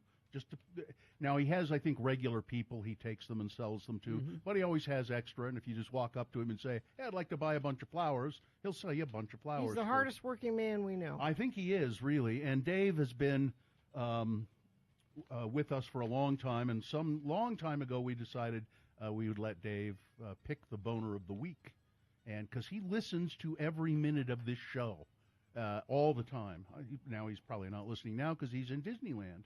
His good friend Chelsea took him to Disneyland. And Dave has cerebral palsy. We should probably mention that. Yes, he does. And he's just a wonderful human being. He did I tell you about him at the roller derby? So my wife and the big Wasatch Roller Derby League, and there are several teams. They had a big fundraiser this past Saturday, all day, like from noon till 7 o'clock at night, and they had games and carnival games and food and raffles. And Dave and Chelsea came to the event and bought a whole bunch of raffle tickets. Nice. Chelsea bought just tons of raffle tickets, and one of the raffle things they were doing, and I've never seen this done, it was just put money in the pot, put money in, and then if you win, if we read your ticket number, you get half of what's in the jar. Yeah. I had never seen that done before. Dave won it. Oh, good. And it was probably $150 that he had in his hand. That's about how much he will need to do what is happening right here. Yes. You know what he did? He said, "No, I want to donate it back to the roller derby." Oh, that's Dave. And he gave it. Which was very nice. I mean, but he could use they that need money. well, and so can they. Frankly, that was very nice of him to do that. So there's a picture of him now. Now this is him, Dave at Disneyland, making his lightsaber. So this is something you can do? This is you have to make a reservation to do this. It's like a 20-minute to a half hour.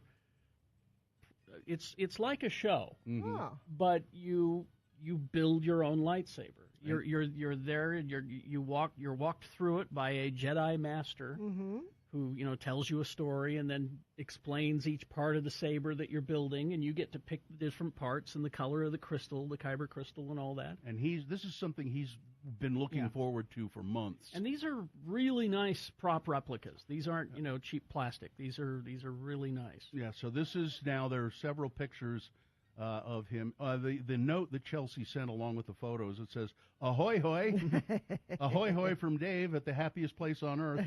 He made his lightsaber at Savi's workshop last night.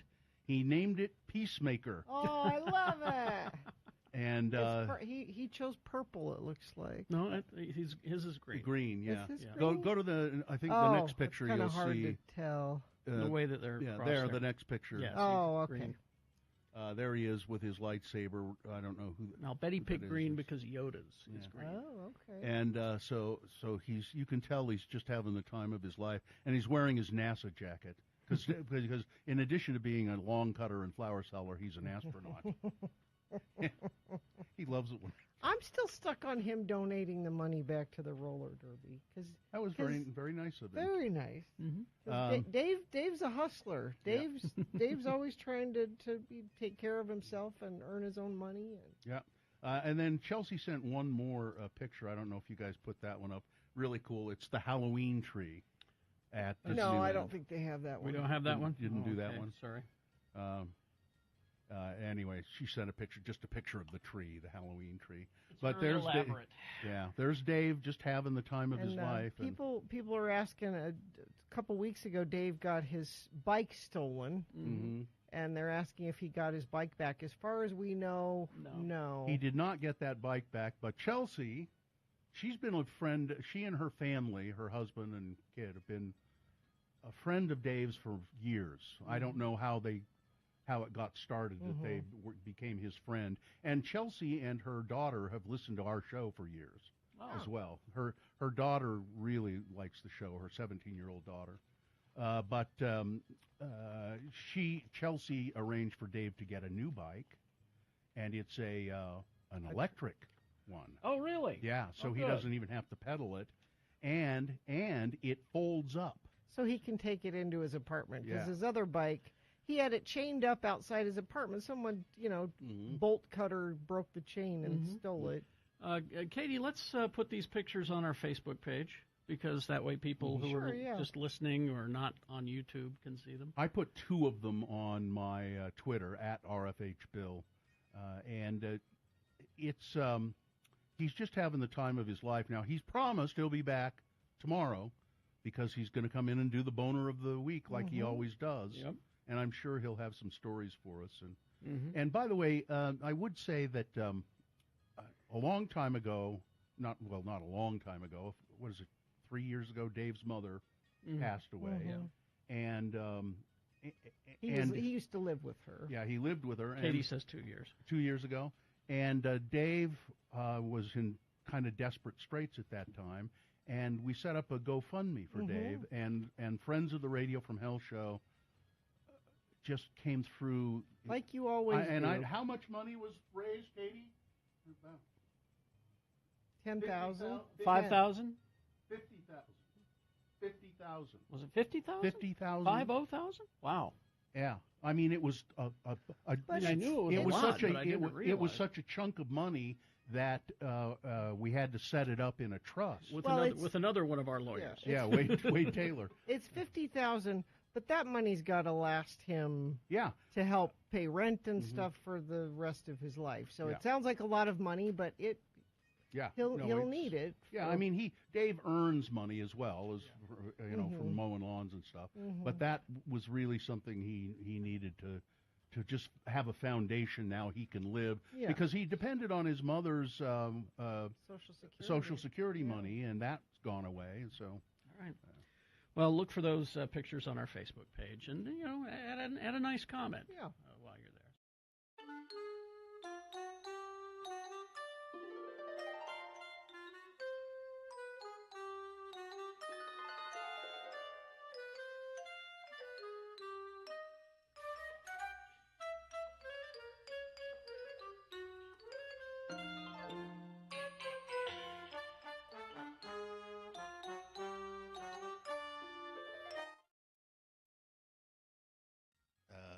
I was yesterday. I was at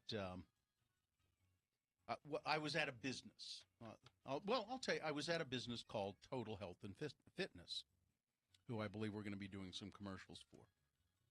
So I'm out there talking to the folks and everything, and I get done with my business at Total Health and Fitness, which is in Draper on 123rd South, and I'm just about to leave the building where Total Health and Fitness is located. Okay. And a woman walks in and walks up to the desk and says to the lovely receptionist at Total Health and Fitness, "Hi, is this Total Health and Fitness?" To which the receptionist, being a nicer person than I am, said, "Why, yes, it is." And that the woman said, "Oh, okay, good. I'd really like to apply for a job."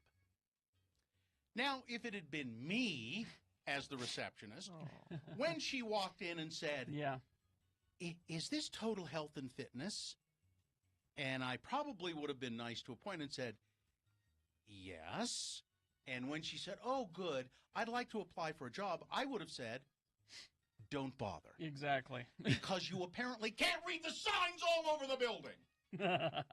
You didn't read the big sign over the door before you walked in. You didn't see the sign on 123rd South, blazing across the building, Total Health and Fitness. You didn't see that anywhere. I'd just as soon you not apply for a job. Thank you. Goodbye. You think she was being ironic?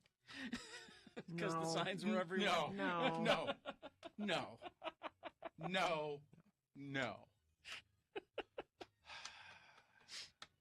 The receptionist did say she's way nicer than I am, but it was probably true. I don't think she was just trying to be nice. She said, "Well, we're not hiring right now." I would have just said, "Don't bother. God. Oh, shit. I'm just sitting there looking at this going, really? I'm not a nice person, though. No, you're not. No.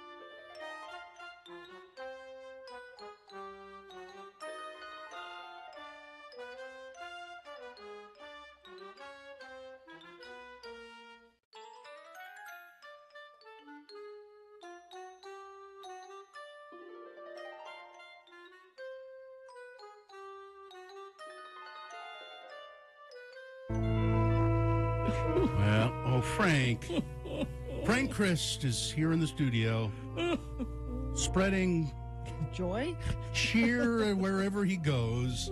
He's a celebrity Grim Reaper. He takes the souls of our precious celebrities when they pass.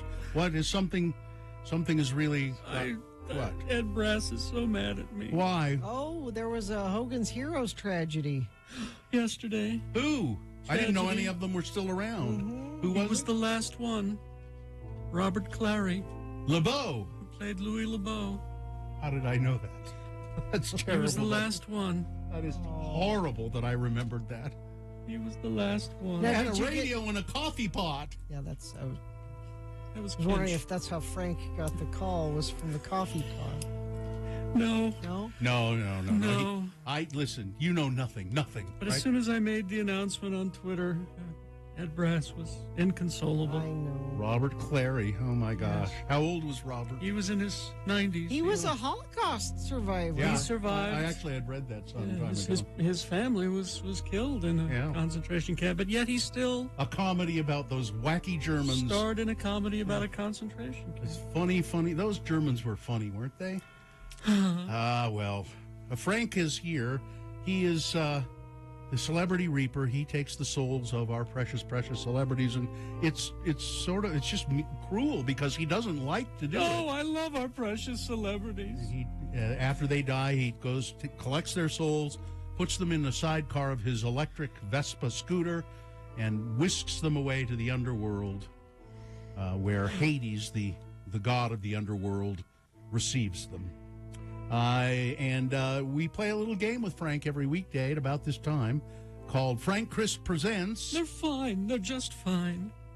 We have 3 celebrities on a list that are, well, as Frank says... But they're fine. I've never met them. They're fine. They're alive. They're doing well, presumably.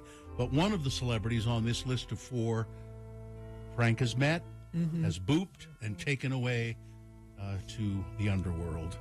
We have a contestant ready? Yes, Brendan. Brendan, good morning. How are you? Oh, I'm fine. I'm just fine. Yes, Good. you are. Good, Brendan. Brendan, we're going to play, and you have a chance to win what, Gina?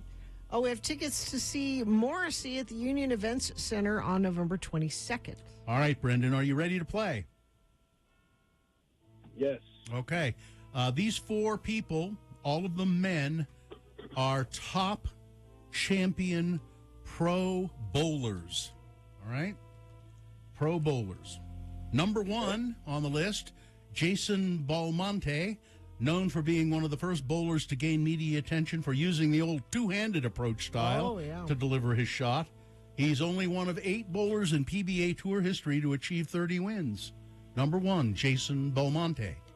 Number 2, Earl Anthony, an American professional bowler with a record of 43 titles and 6 Player of the Year awards on the PBA Tour. Never brash or flashy in a crew cut and plastic frame Marshwood-style glasses, Earl Anthony was known as Square Earl, so named by his professional friends, his professional pro bowlers. Number 2, Earl Anthony. Number 3, Jason Couch, a member of the PBA and USBC Hall of Fame. Couch is a left-handed cranker. Is he now? Yes, he is. Cranking, Okay, cranking, stoking, and tweening are the basic ways to throw a ball in 10-pin bowling. Couch earned over $1.7 million over his PBA Tour career. Number 3, Jason Couch. And number 4 on the list of Pro Bowlers, Dale Ballard Jr. Ballard was on the receiving end of one of the most bizarre and infamous incidents in PBA history. In the annals of bowling, it's known as the Ballard gutter ball moment. Now, the details of this are really boring, so I'm not going to go into it, but the gutter ball moment cost Ballard a championship match won by Pete Weber. Number 4, Dell Ballard Jr. All right, Brendan, of all those bowlers, those 4 bowlers, which one is no longer with us? I'm going to say number 3. Jason Couch?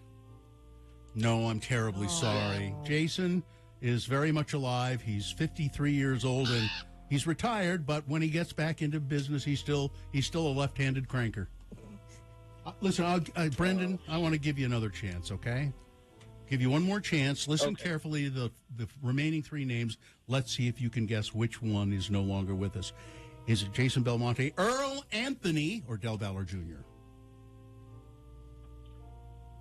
Earl Anthony?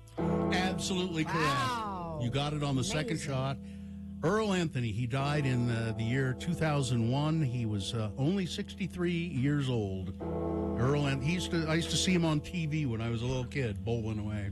There you go. You win the Morrissey tickets on the second try, Brendan, and congratulations. Thanks for playing the game.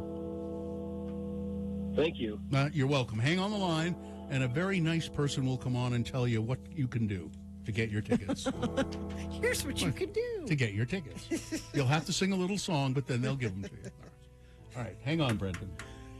Oh. What? Well, Frank? we have a bowling league in the afterlife. Oh, I didn't know that. Do you bowl with skulls? Is that what? How did you know? Oh. Well, is that obvious?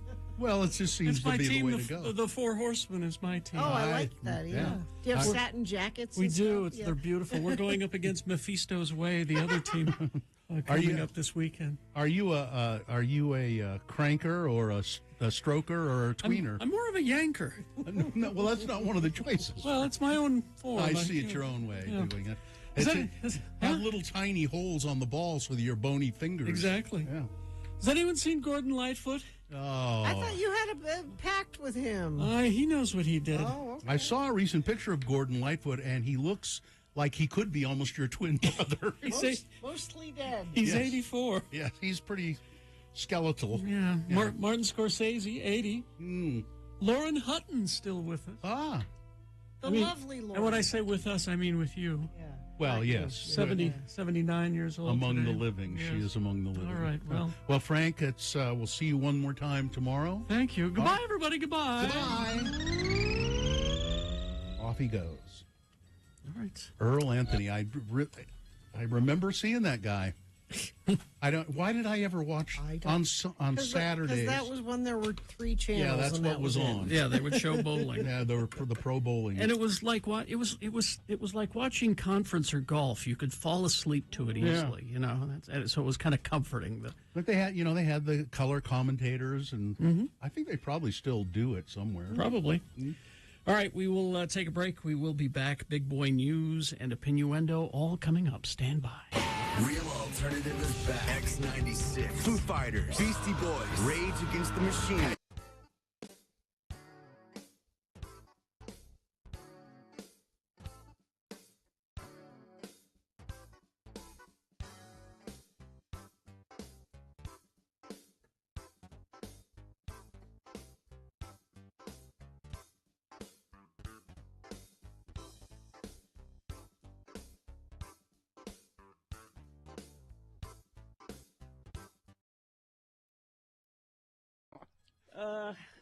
I'm a bad mom, I can tell you about real quick. Really? Well, we know you're a bad mom, but go ahead, tell us. Quickly, we're at Gray Whale. You can come by and see us, Gray Whale up by the U. Come and get a first-hand look at a really bad mother. Yeah, I'm right here. So last night was country fair at Festus's school. Now, country fair is not like chickens and cows and that's why they call it a country fair, because it has nothing to do with that. No, it's a country fair. Oh, it's okay. So it's not a country fair; it's a country It's a fair. country fair. Yeah. Yeah. What country did Festus have? He had Iraq. Oh, Of course he good. did. And so yesterday, Is that because they knew his father's a terrorist? no, he has a brother Oh. who's serving in Iraq. Oh, that's okay. He's been there forever. I wish he'd come back. But yesterday, after school, Festus said, "Well, everybody said they're bringing food." As you know, you have the display board with all your information, and everybody's bringing food from their various It countries. would have been nice, honey, if you'd let me know that Right. before, 12 hours before school. So I look around the house and I see that Did you have some hummus or anything? well, the mother-in-law had just come back from Egypt, and she brought this big container of baked goods from this Egyptian bakery, and the container had Arabic all over it, and they were Egyptian pastries. I'm like, that's close. Wait a minute. If you were Close. to say that to your husband, Well, your so- Egyptian well, husband, He's out of town, I'm guessing. So that's close, and there's Arabic on it. So you set that on the table, and it'll look it'll fool 'em. authentic. Yeah. So we go to the country fair and The country fair. the country fair, and come back, and Joe stayed with the little kids at home while I took Festus to the country fair.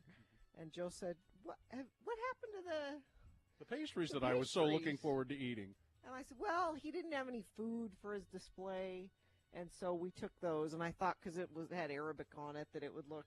And he said, the Arabic that they speak in Egypt is not the same as in Iraq. It's like Really? that would be like if you took, Yeah. pastries from Let's take some Spain French pastries to a and- Mexico Yeah. country. Yeah. What? Oh my God, they didn't know. Nobody knew. It's Arabic. They don't know what. Did they not know? Nobody said anything. Nobody Of course said they it. didn't No. know. Yeah. Was he angry at you? Did he get angry? A little bit. It's like Dr. my Sam mother- wants to talk about anger today. It's like my mother brought these all the way back from Egypt for me. For me. Did people eat them at the They fair? did. They were gone. Were they delicious? They were really good. 'Cause You they- don't know. You didn't try No, them. I did. Okay. Before anybody else touched them, because then they've got germs on them. So I unwrapped them and tried Oh, one. you have problems with germs? Yeah. Oh, like my friend Lindsay. That would be good for you next time we're on. We'll talk about germs. Oh, yeah, I don't she's... know. Do you wear slippers at home? Or Yes. Will your feet touch the carpet? No. She Oh. won't walk Oh. She won't walk barefoot in a hotel room. Really? No. No. How? And if you're out and about and you need to go to the toilet, I try to wait. difficult until you get home. Mm-hmm. Difficult. Unbelievable. And she's one of these people who opens the door to the bathroom with her elbow. Yep. You know? Yep. Flush with The your whole foot. thing. I'm no fool. Do you use a straw when you're Sure. drinking at a restaurant? Yes. Wow. Yeah, she's bad. James. We're going to have a show on obsessive no. Let's compulsive do it. That's disorder, not I think. obsessive compulsive. It's Right. being cautious. It's That's Dr. different. Sam. You Cautious? Yeah. You can argue with Dr. Sam? Cautious. I don't think you're going to argue with Dr. Sam.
All right, 9:23. So a short big boy news and opinioendo brought to you by Strong Volkswagen, your engine and entire drivetrain covered for life, no charge, plus paint, dent, glass repair, even car washes for life, no charge. StrongVW.com.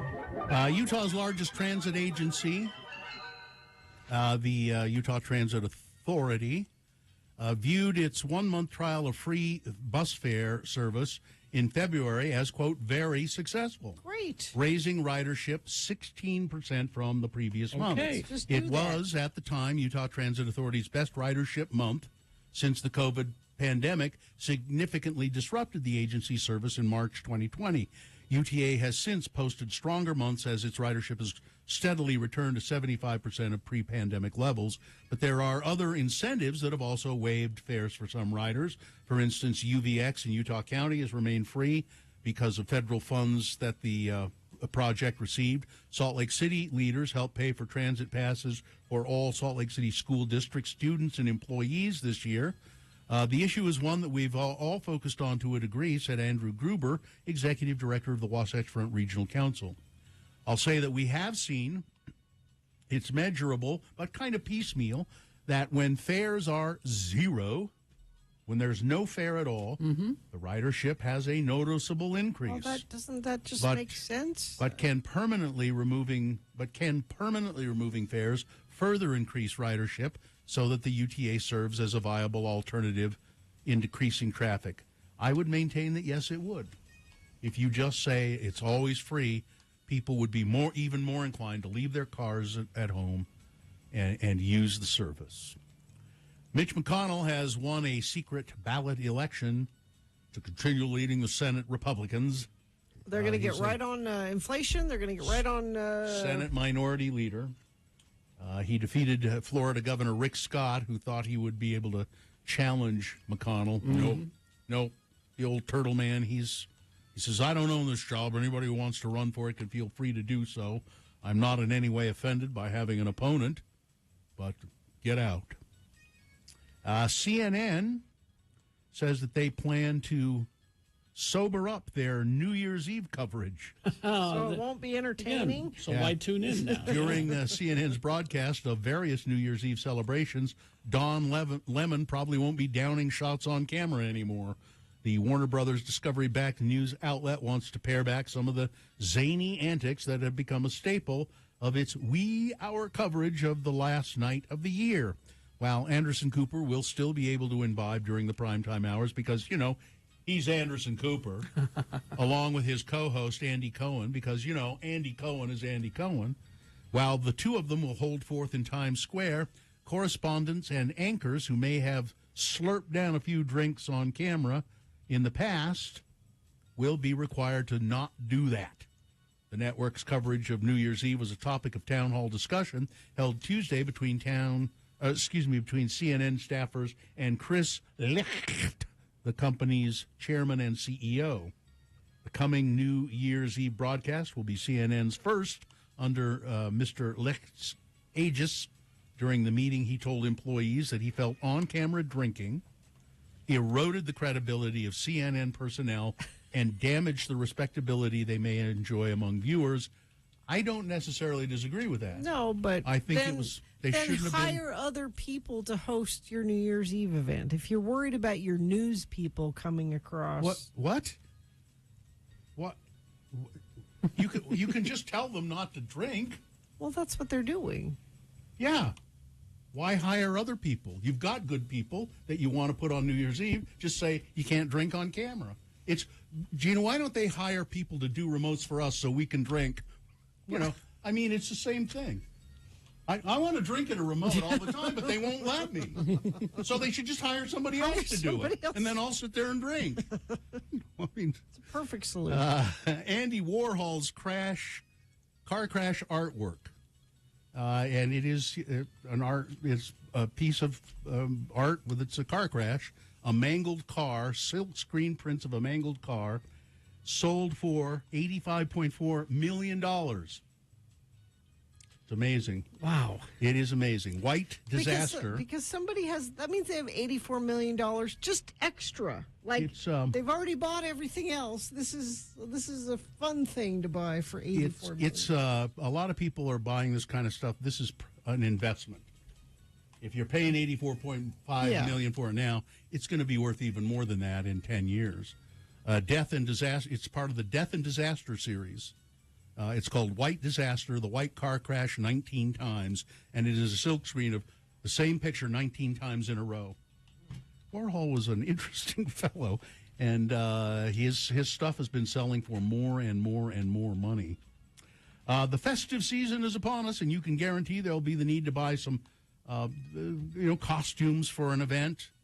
Sydney, Australia, mom of two, Katrina, was shopping for her daughter's end-of-year concert costume. They dress up in costumes for end-of-the-year celebrations at a popular party store in the suburb of Alexandria, Australia, in Sydney, when she stumbled on a package that forced her to do a double take.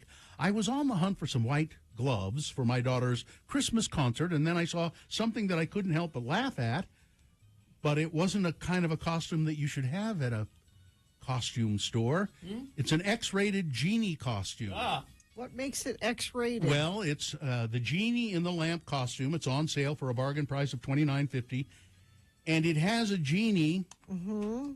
Well, you put on the costume, and the place where the genie's all right, I know where package is. There's a big insert that makes it, and it says, rub to rub here. the lamp, Yeah, rub too. here. Yeah. When I first saw it, I did a double take and giggled before taking a photo of it and sending it to my friends. But then I thought, wait a minute, there's all these kids' costumes. What's this doing here? Luckily for Katrina, her children didn't see it. I'm glad the kids weren't with me, she said. All right. Weather. Cold today, high of 42 with increasing clouds, mostly cloudy tonight, overnight low 24, and colder tomorrow, only going to get up to 36 with overnight low Friday night 18 degrees. All right. Thank you very much. Listen to Radio from Hell at Home.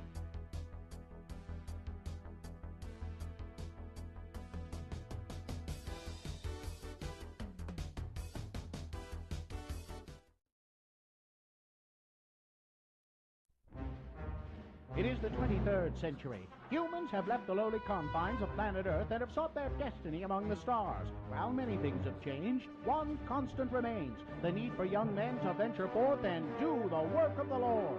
This is the tale of two such men who at the age of 19 have answered the call of their general authorities and are embarking on a 2-year mission to spread the gospel throughout the galaxy.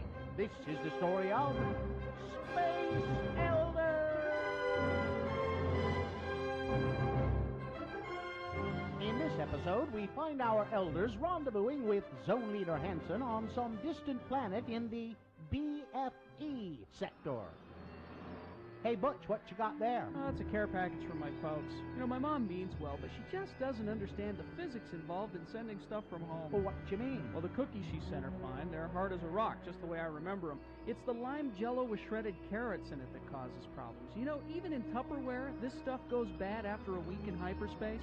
Missionaries who have eaten this stuff have been known to develop a form of space madness. Wow. Oh, look, here comes Zone Leader Hansen right now.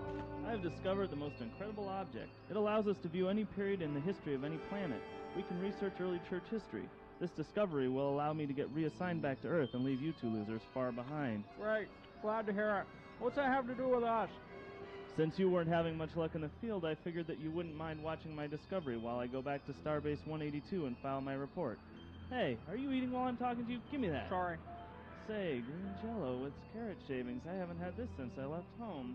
But sir, I think you ought to know that... Quietly, Hi. He's eating. Shut up, the both of you, right now. This jello tastes funny. He's gone mad. He's got... Space madness! We better go after him. Okay. Hey, what's that thing right there? You mean that natural arch that seems to be showing the History Channel? Yeah, that thing. What is it? I believe that who is it would be a more appropriate question. Is that you that said that, Butch? No. It must have been the natural arch over there. Okay, I'll play. Who are you, and what have you done with Zone Leader Hansen? I am the guardian of forever. Hansen has entered through me into your world's past. Entered through you? Well, I guess we can get back to tracking now, huh, Lehigh? No, we most certainly can't. Huh? We need to get Zone Leader Hansen back and cure his Jello-induced space madness. Come on now, Lehigh. He was a little weird before my mom's Jello. Are we sure he's sick? Where in our world's history is Hansen now, Guardian? He was asking questions about Mormon history, and about lime jello in particular. He entered as I was showing him the Relief Society meeting where sisters first began to experiment with lime jello. Well, if he disturbs that meeting, the timeline of church history could be permanently changed. Let's go, Butch. Whoa! Will Zone Leader Hansen change church history? Can Butch and Lehigh get him to go before he does? Will the Relief Society let Hansen anywhere near their test kitchen? Tune in next time to hear Relief Society President Mulestein say, I'm at a loss, sisters. We've tried shredded beets, cauliflower, radishes, eggplant, zucchini, and rutabaga. Nothing seems to go with this new lime jello stuff. Excuse me, sister. I think we can help. I don't think we should go against the Prime Directive, Bush. How did you get in here? One wrong move and you'll see the business end of my skillet. Just like the last kid who wandered in here and tried to tell us how to conduct our business. Other kid? Oh, hey, it's Zone Leader Hansen. She's knocked him out cold. Nice going, ma'am. Wish I'd have been here to see it. Tell you what, we'll get him out of your way and you can go back to doing what you were doing. Oh, yeah, and you might want to try shredded carrots. I warned you about meddling. She's got a skillet. Run for it. Run. On the next liposuctioning episode of Space Elders.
I remember once at church, just speaking of that, At what? secular music in church. At church. Oh, church. Okay.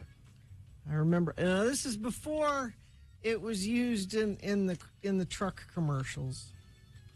At church, they did Bob Seger's "Like a Rock." Oh, no, come Yeah, on. and I remember thinking that's so cool. At I the heard that on the Catholic Church? radio. And In the Catholic Yeah. Church? Was there some hip priest with sort of long hair who played the guitar? Yeah, and it was Bob Seger's "Like a," and I was like, "This church is cool when they play regular music." Or maybe he just liked Chevy trucks. Because like a rock, Jesus is. Like a, Well, like a see, that just reminds me of my first job in radio. Was playing God shows on Sunday morning at a small daytime AM. And one of the shows we had was a show called On Track. And it was the Reverend Bob Rivers, I think was his name. Reverend something Rivers. And he said, I got a message for you today about Jesus. But first, here's "Like a Rock" from Bob Seger. He did the Play same it. thing. And then he'd come on afterward with some sort of, thing about, and just like that rock, Jesus can be that Now, wait a rock minute. for you. Wait a minute. Jesus was not the rock. Well, no, you Saint build a Peter- church. You build a church on the rock. But St. and- Peter was yeah. the rock of the church, right? But the What they're referencing is that part of the Bible where they say, there's one guy who built his house on sand and another guy built his house on a rock, and the one on the rock was solid. And St. Peter, wasn't it St. Peter? It was called the Rock of the Church. I don't know that. But Come on, Catholic, look it up then. It's Bob Seger is the reference. Yeah, I had a little experience with doing religious broadcasting as well. When I first started doing radio in Ogden, this was live religious broadcasting. Oh, yeah. There was in the other room. There was a piano. Was that still there when you came to? No, the piano wasn't HAQ? So there was a piano in there, and on Sundays we'd rig everything up so that the Reverend Robert L. Harris could come to the studio and preach and play the piano, and he'd bring people with him, and they would sing. And I had to go set it up so that it was broadcast so they could broadcast. And the only thing I remember about it was that Reverend Harris would go, "My God, my God," and then he'd play the piano and sing all of these songs. And he was a really colorful guy. He was an Ogden fixture. He was a railroad man, and then when he retired. He's like a porter, I think, or something in the working for the Union Pacific. And then he retired and just stayed in Ogden, and he became a preacher. And he'd protest things every once in a while. And the way he would protest, the war in Vietnam or whatever. What have you? What do you got today? And or some local thing he'd protest. And the way he'd protest, he'd say, "I'm going to go lay down in the middle of Washington Boulevard," which is the biggest, the busiest street in town in Ogden. But he'd tell the police he was going to do that, and so the police would go and block off the traffic so that you don't want to get him run over, so that people wouldn't run over him. I always thought that was kind of charming. Well, the Reverend Harris is laying down on Washington Boulevard again. The God shows were just. That was the most religion I got in my entire life for those 6 hours on Sunday morning. I used to kind of like the evangelical shows on TV and stuff. I used to watch Jimmy Swaggart fairly regularly. They're entertaining. They're entertainment shows. Those are entertainment shows. Yeah, I remember when I was really little, like on a black and white TV, seeing, I think it's Oral Roberts, who became quite big and, has a university and all of that. He did revival tent stuff, and he would heal people. There'd be a big line of people, and they'd come up, and he'd heal them. And he'd make people who were in wheelchairs, they'd get up and walk. Wow, you'd think I would have heard about that on the news. They did it on TV once, like on Sunday. He'd heal people. And when I was like, I'm a little kid watching this going, wow, you can really do this. This is great. I mean, people would get up out of their wheelchairs. He's magic. It's called showbiz. Yeah, exactly. It's exactly what it is. Yeah, but it was the Protestant Hour was one of the shows we played. Yeah. Which was 15 minutes. Not kidding. Go figure. Not kidding. They called it the Protestant Hour? They called it the Protestant Hour, and it was 15 minutes. Did you do The World Tomorrow with Garner Ted Armstrong? No, but we had music and the spoken word. That's the LDS. They still do that. Yeah, we had a couple of those shows that played popular songs and then had Jesus messages between them. There were like 2 hours of that. And did it come in? It just came in on records. On records and tapes, reel-to-reel tapes. Yeah. And yeah. And did you listen? Did it speak to you, Carrie? What was great was that I would get to press play and then leave and go do things. So what I did was I'd go into the basement. It used to be a country station. And then I would go through the basement and I'd get all the stuff that I thought my dad would like, and I stole it and took it home, all the records. So while they were talking about Jesus and getting into heaven and honesty, you were stealing from the station. Then he was honoring his father. That's what he was doing. And then I would take covers of some of those records and some of the magazines that were down in the basement there. I mean, that station had been there forever. And I would go up, and this is where I learned the art of collage. I would... the art... You were crafting? I was crafting during music and the spoken word and the God shows. I would put on the copier, old magazines and things like that, and Porter Wagner album covers, and then I would collage them together and put weird words in them and hang it up. Good use of your time. Good use of my time. But at the top of every hour. I got to turn on the microphone and speak into it and So say, you were on the radio. I was on the radio. Yeah. And it was KHQN 1480 AM Spanish Fork. And then I'd press play. It was fun, wasn't it? On the movie, friend of the program's asking for that Steve Martin movie where he played The Leap of Faith. Leap of Faith. Yes. With Deborah Winger, of all Really? things. Yeah. Ooh. The Righteous Gemstones is your latest one that's I very haven't funny. seen that. I had to. It's a very funny I had show. to check it out. The Danny McBride was born to play that role. I mean, he's pretty much playing the same character he always plays, but he's so good at it. It works for that. It's just so natural for him. But Catholics. Let's see. All right. Well, we'll take a break. Crawl towards the exits coming up after these. Stand by for that. UtahAdvocates.com. The Advocates, they are personal injury attorneys, a local, they're local guys. That's and women. There are some of these big out of state, I don't know if you want to mess with them. You want the Advocates. You If do. you've been in an accident and you don't know what to do, you're injured, you think you've got a case, call them. It can't hurt to call them because they don't charge you any money for the call, and you don't have to pay any money up front at all if they take your case. It doesn't even have to be if you're injured in an accident. Maybe someone you care about, someone you're taking care of was injured, and you're focused on helping them. You don't want to be dealing with insurance companies. The Advocates won't charge you a dime for consultation, so just call them 24 hours a day, 7 days a week. 801-355-5550. Or if you're shy, you can chat online 24 hours a day, 7 days a week, and you'll be on with an attorney. It's UtahAdvocates.com. Need to catch up on missed Radio from Hell shows? Well,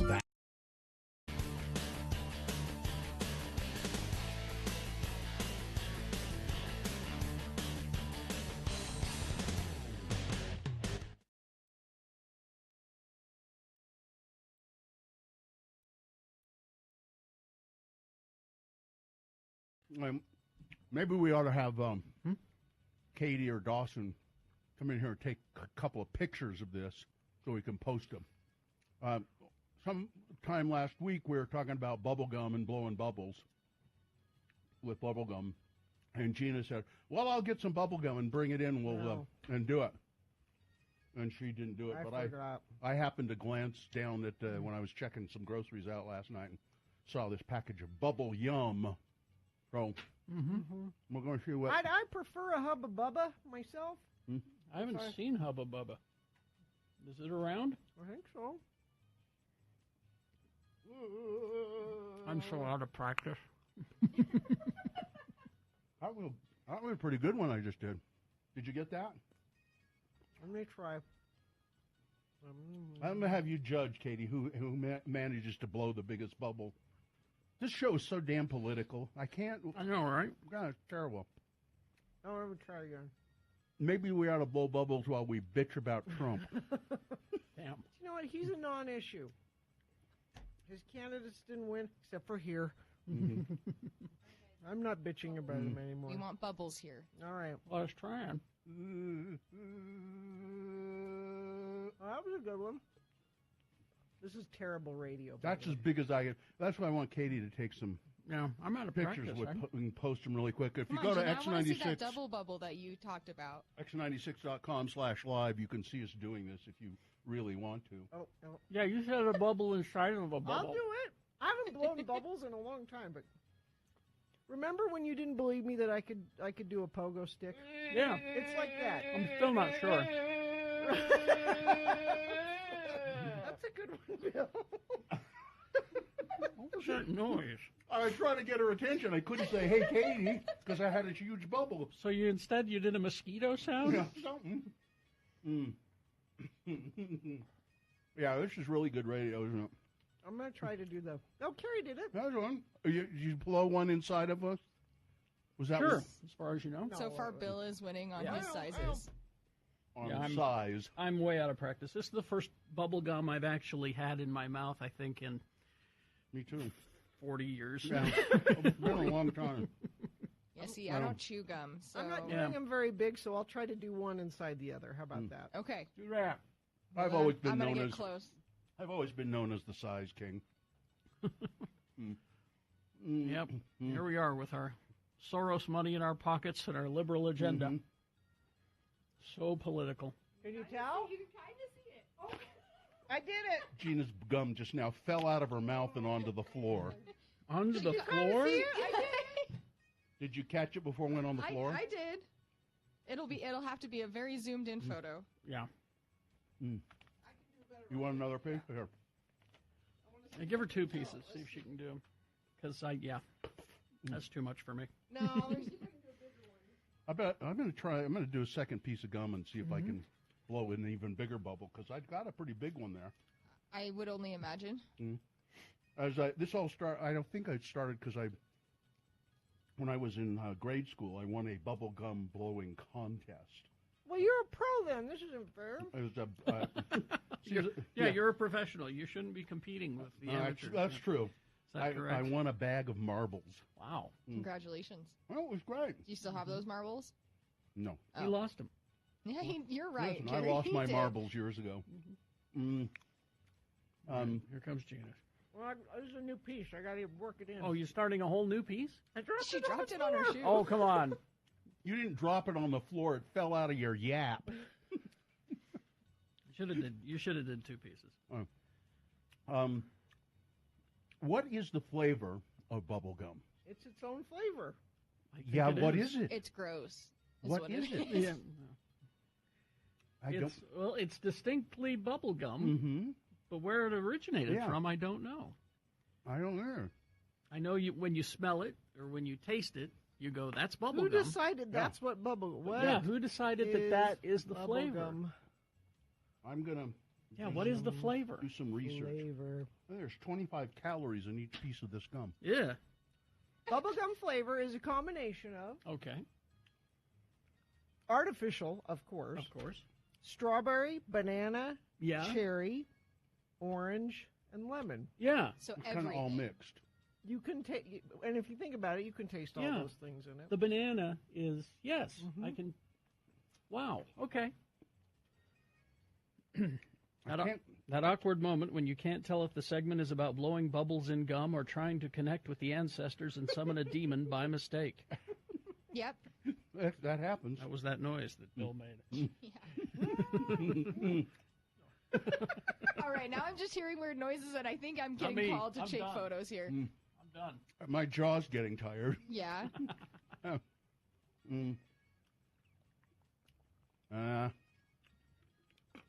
It's just not working. Did you do one? Saw it happen though, right? I saw it happen. Yes. So you blow a bubble, and then you seal it off, and then you blow another bubble, and it'll go inside. I can't get this piece. I added more gum, and I can't quite get it. I don't know what to tell you. To the consistency.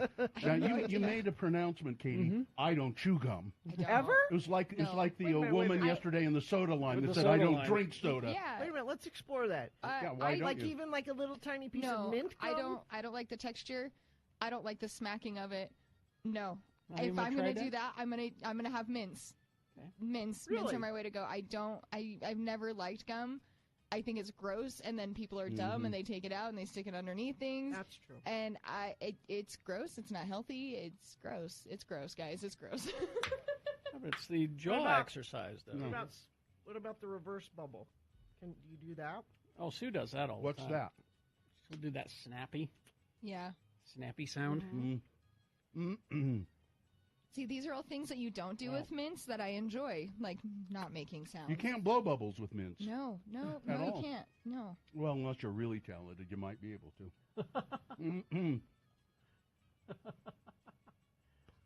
Well, I'm getting notice from our consultant here. Yeah? People are going to get angry and turn off the show. Oh. I have reams and reams and reams of notes. It needs to be better. Yeah. Okay, all right. Yeah. Hey, we're sorry. We're sorry. All right. It smells grossly like bubblegum in here, Yeah, guys. it does. Well, yeah, it would.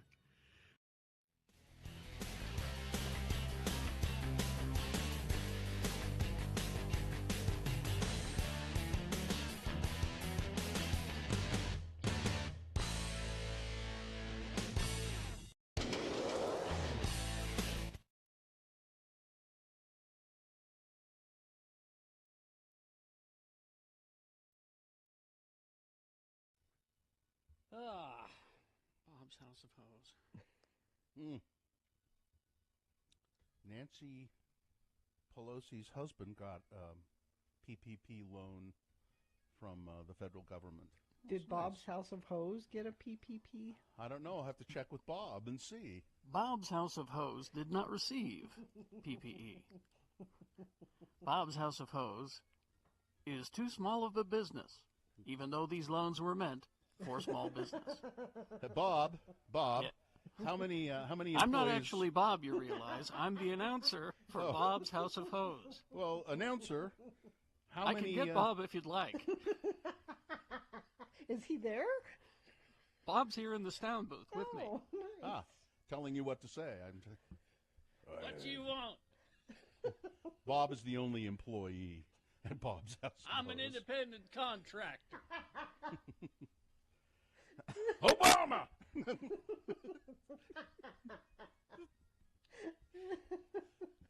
Says Bob House of Hose. Obama! Contrary to popular opinion, I'm not Bocephus. Obama! There he is.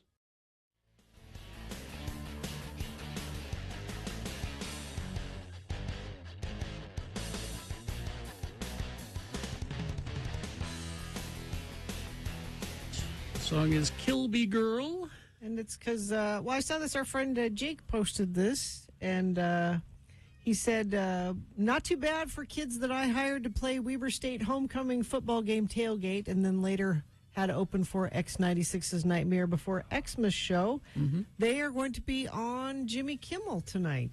Utah's own Backseat Lover. Out of Provo. Yeah, we've had him on the show here before. I like that song. It's very nice. Just nice to highlight local kids making good. I like the last line of it. Well, I guess he repeats it. I overheard that she was 19. She's got a fake ID and a nose ring. Mm-hmm. Those kind of girls tend to know things better than I do. And I'm dying to figure out what she's hiding. She's playing it cool, but she's lying better than I do. I like that. That's pretty good. So they'll be on Jimmy Kimmel tonight, unless you're hearing this on Friday morning, and then it's... Then I hope you enjoyed it. Yeah. Maybe you can DVR it or something.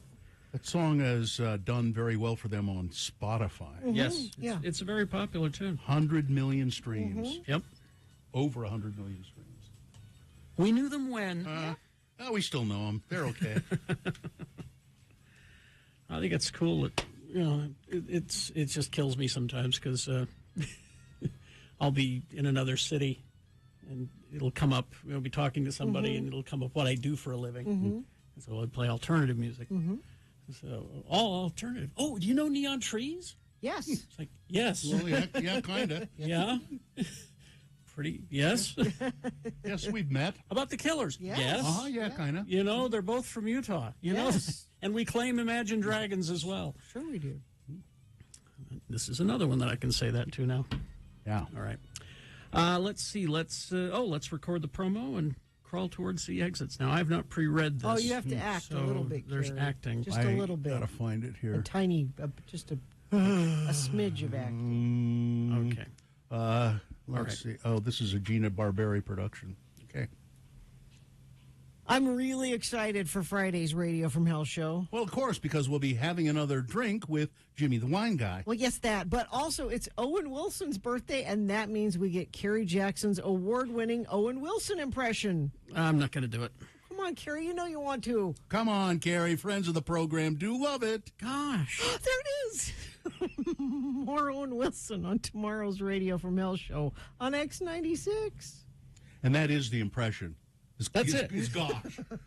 I mean, I can do more, but it's it's tiring, isn't it? It's not one of my better ones. I enjoy it. Okay, I think we're good. All business? Fine job as always, Katie. Live long and prosper, bitches. Don't you know who I am? I'm going with Turd Ferguson. Okay, thank you. RC is next.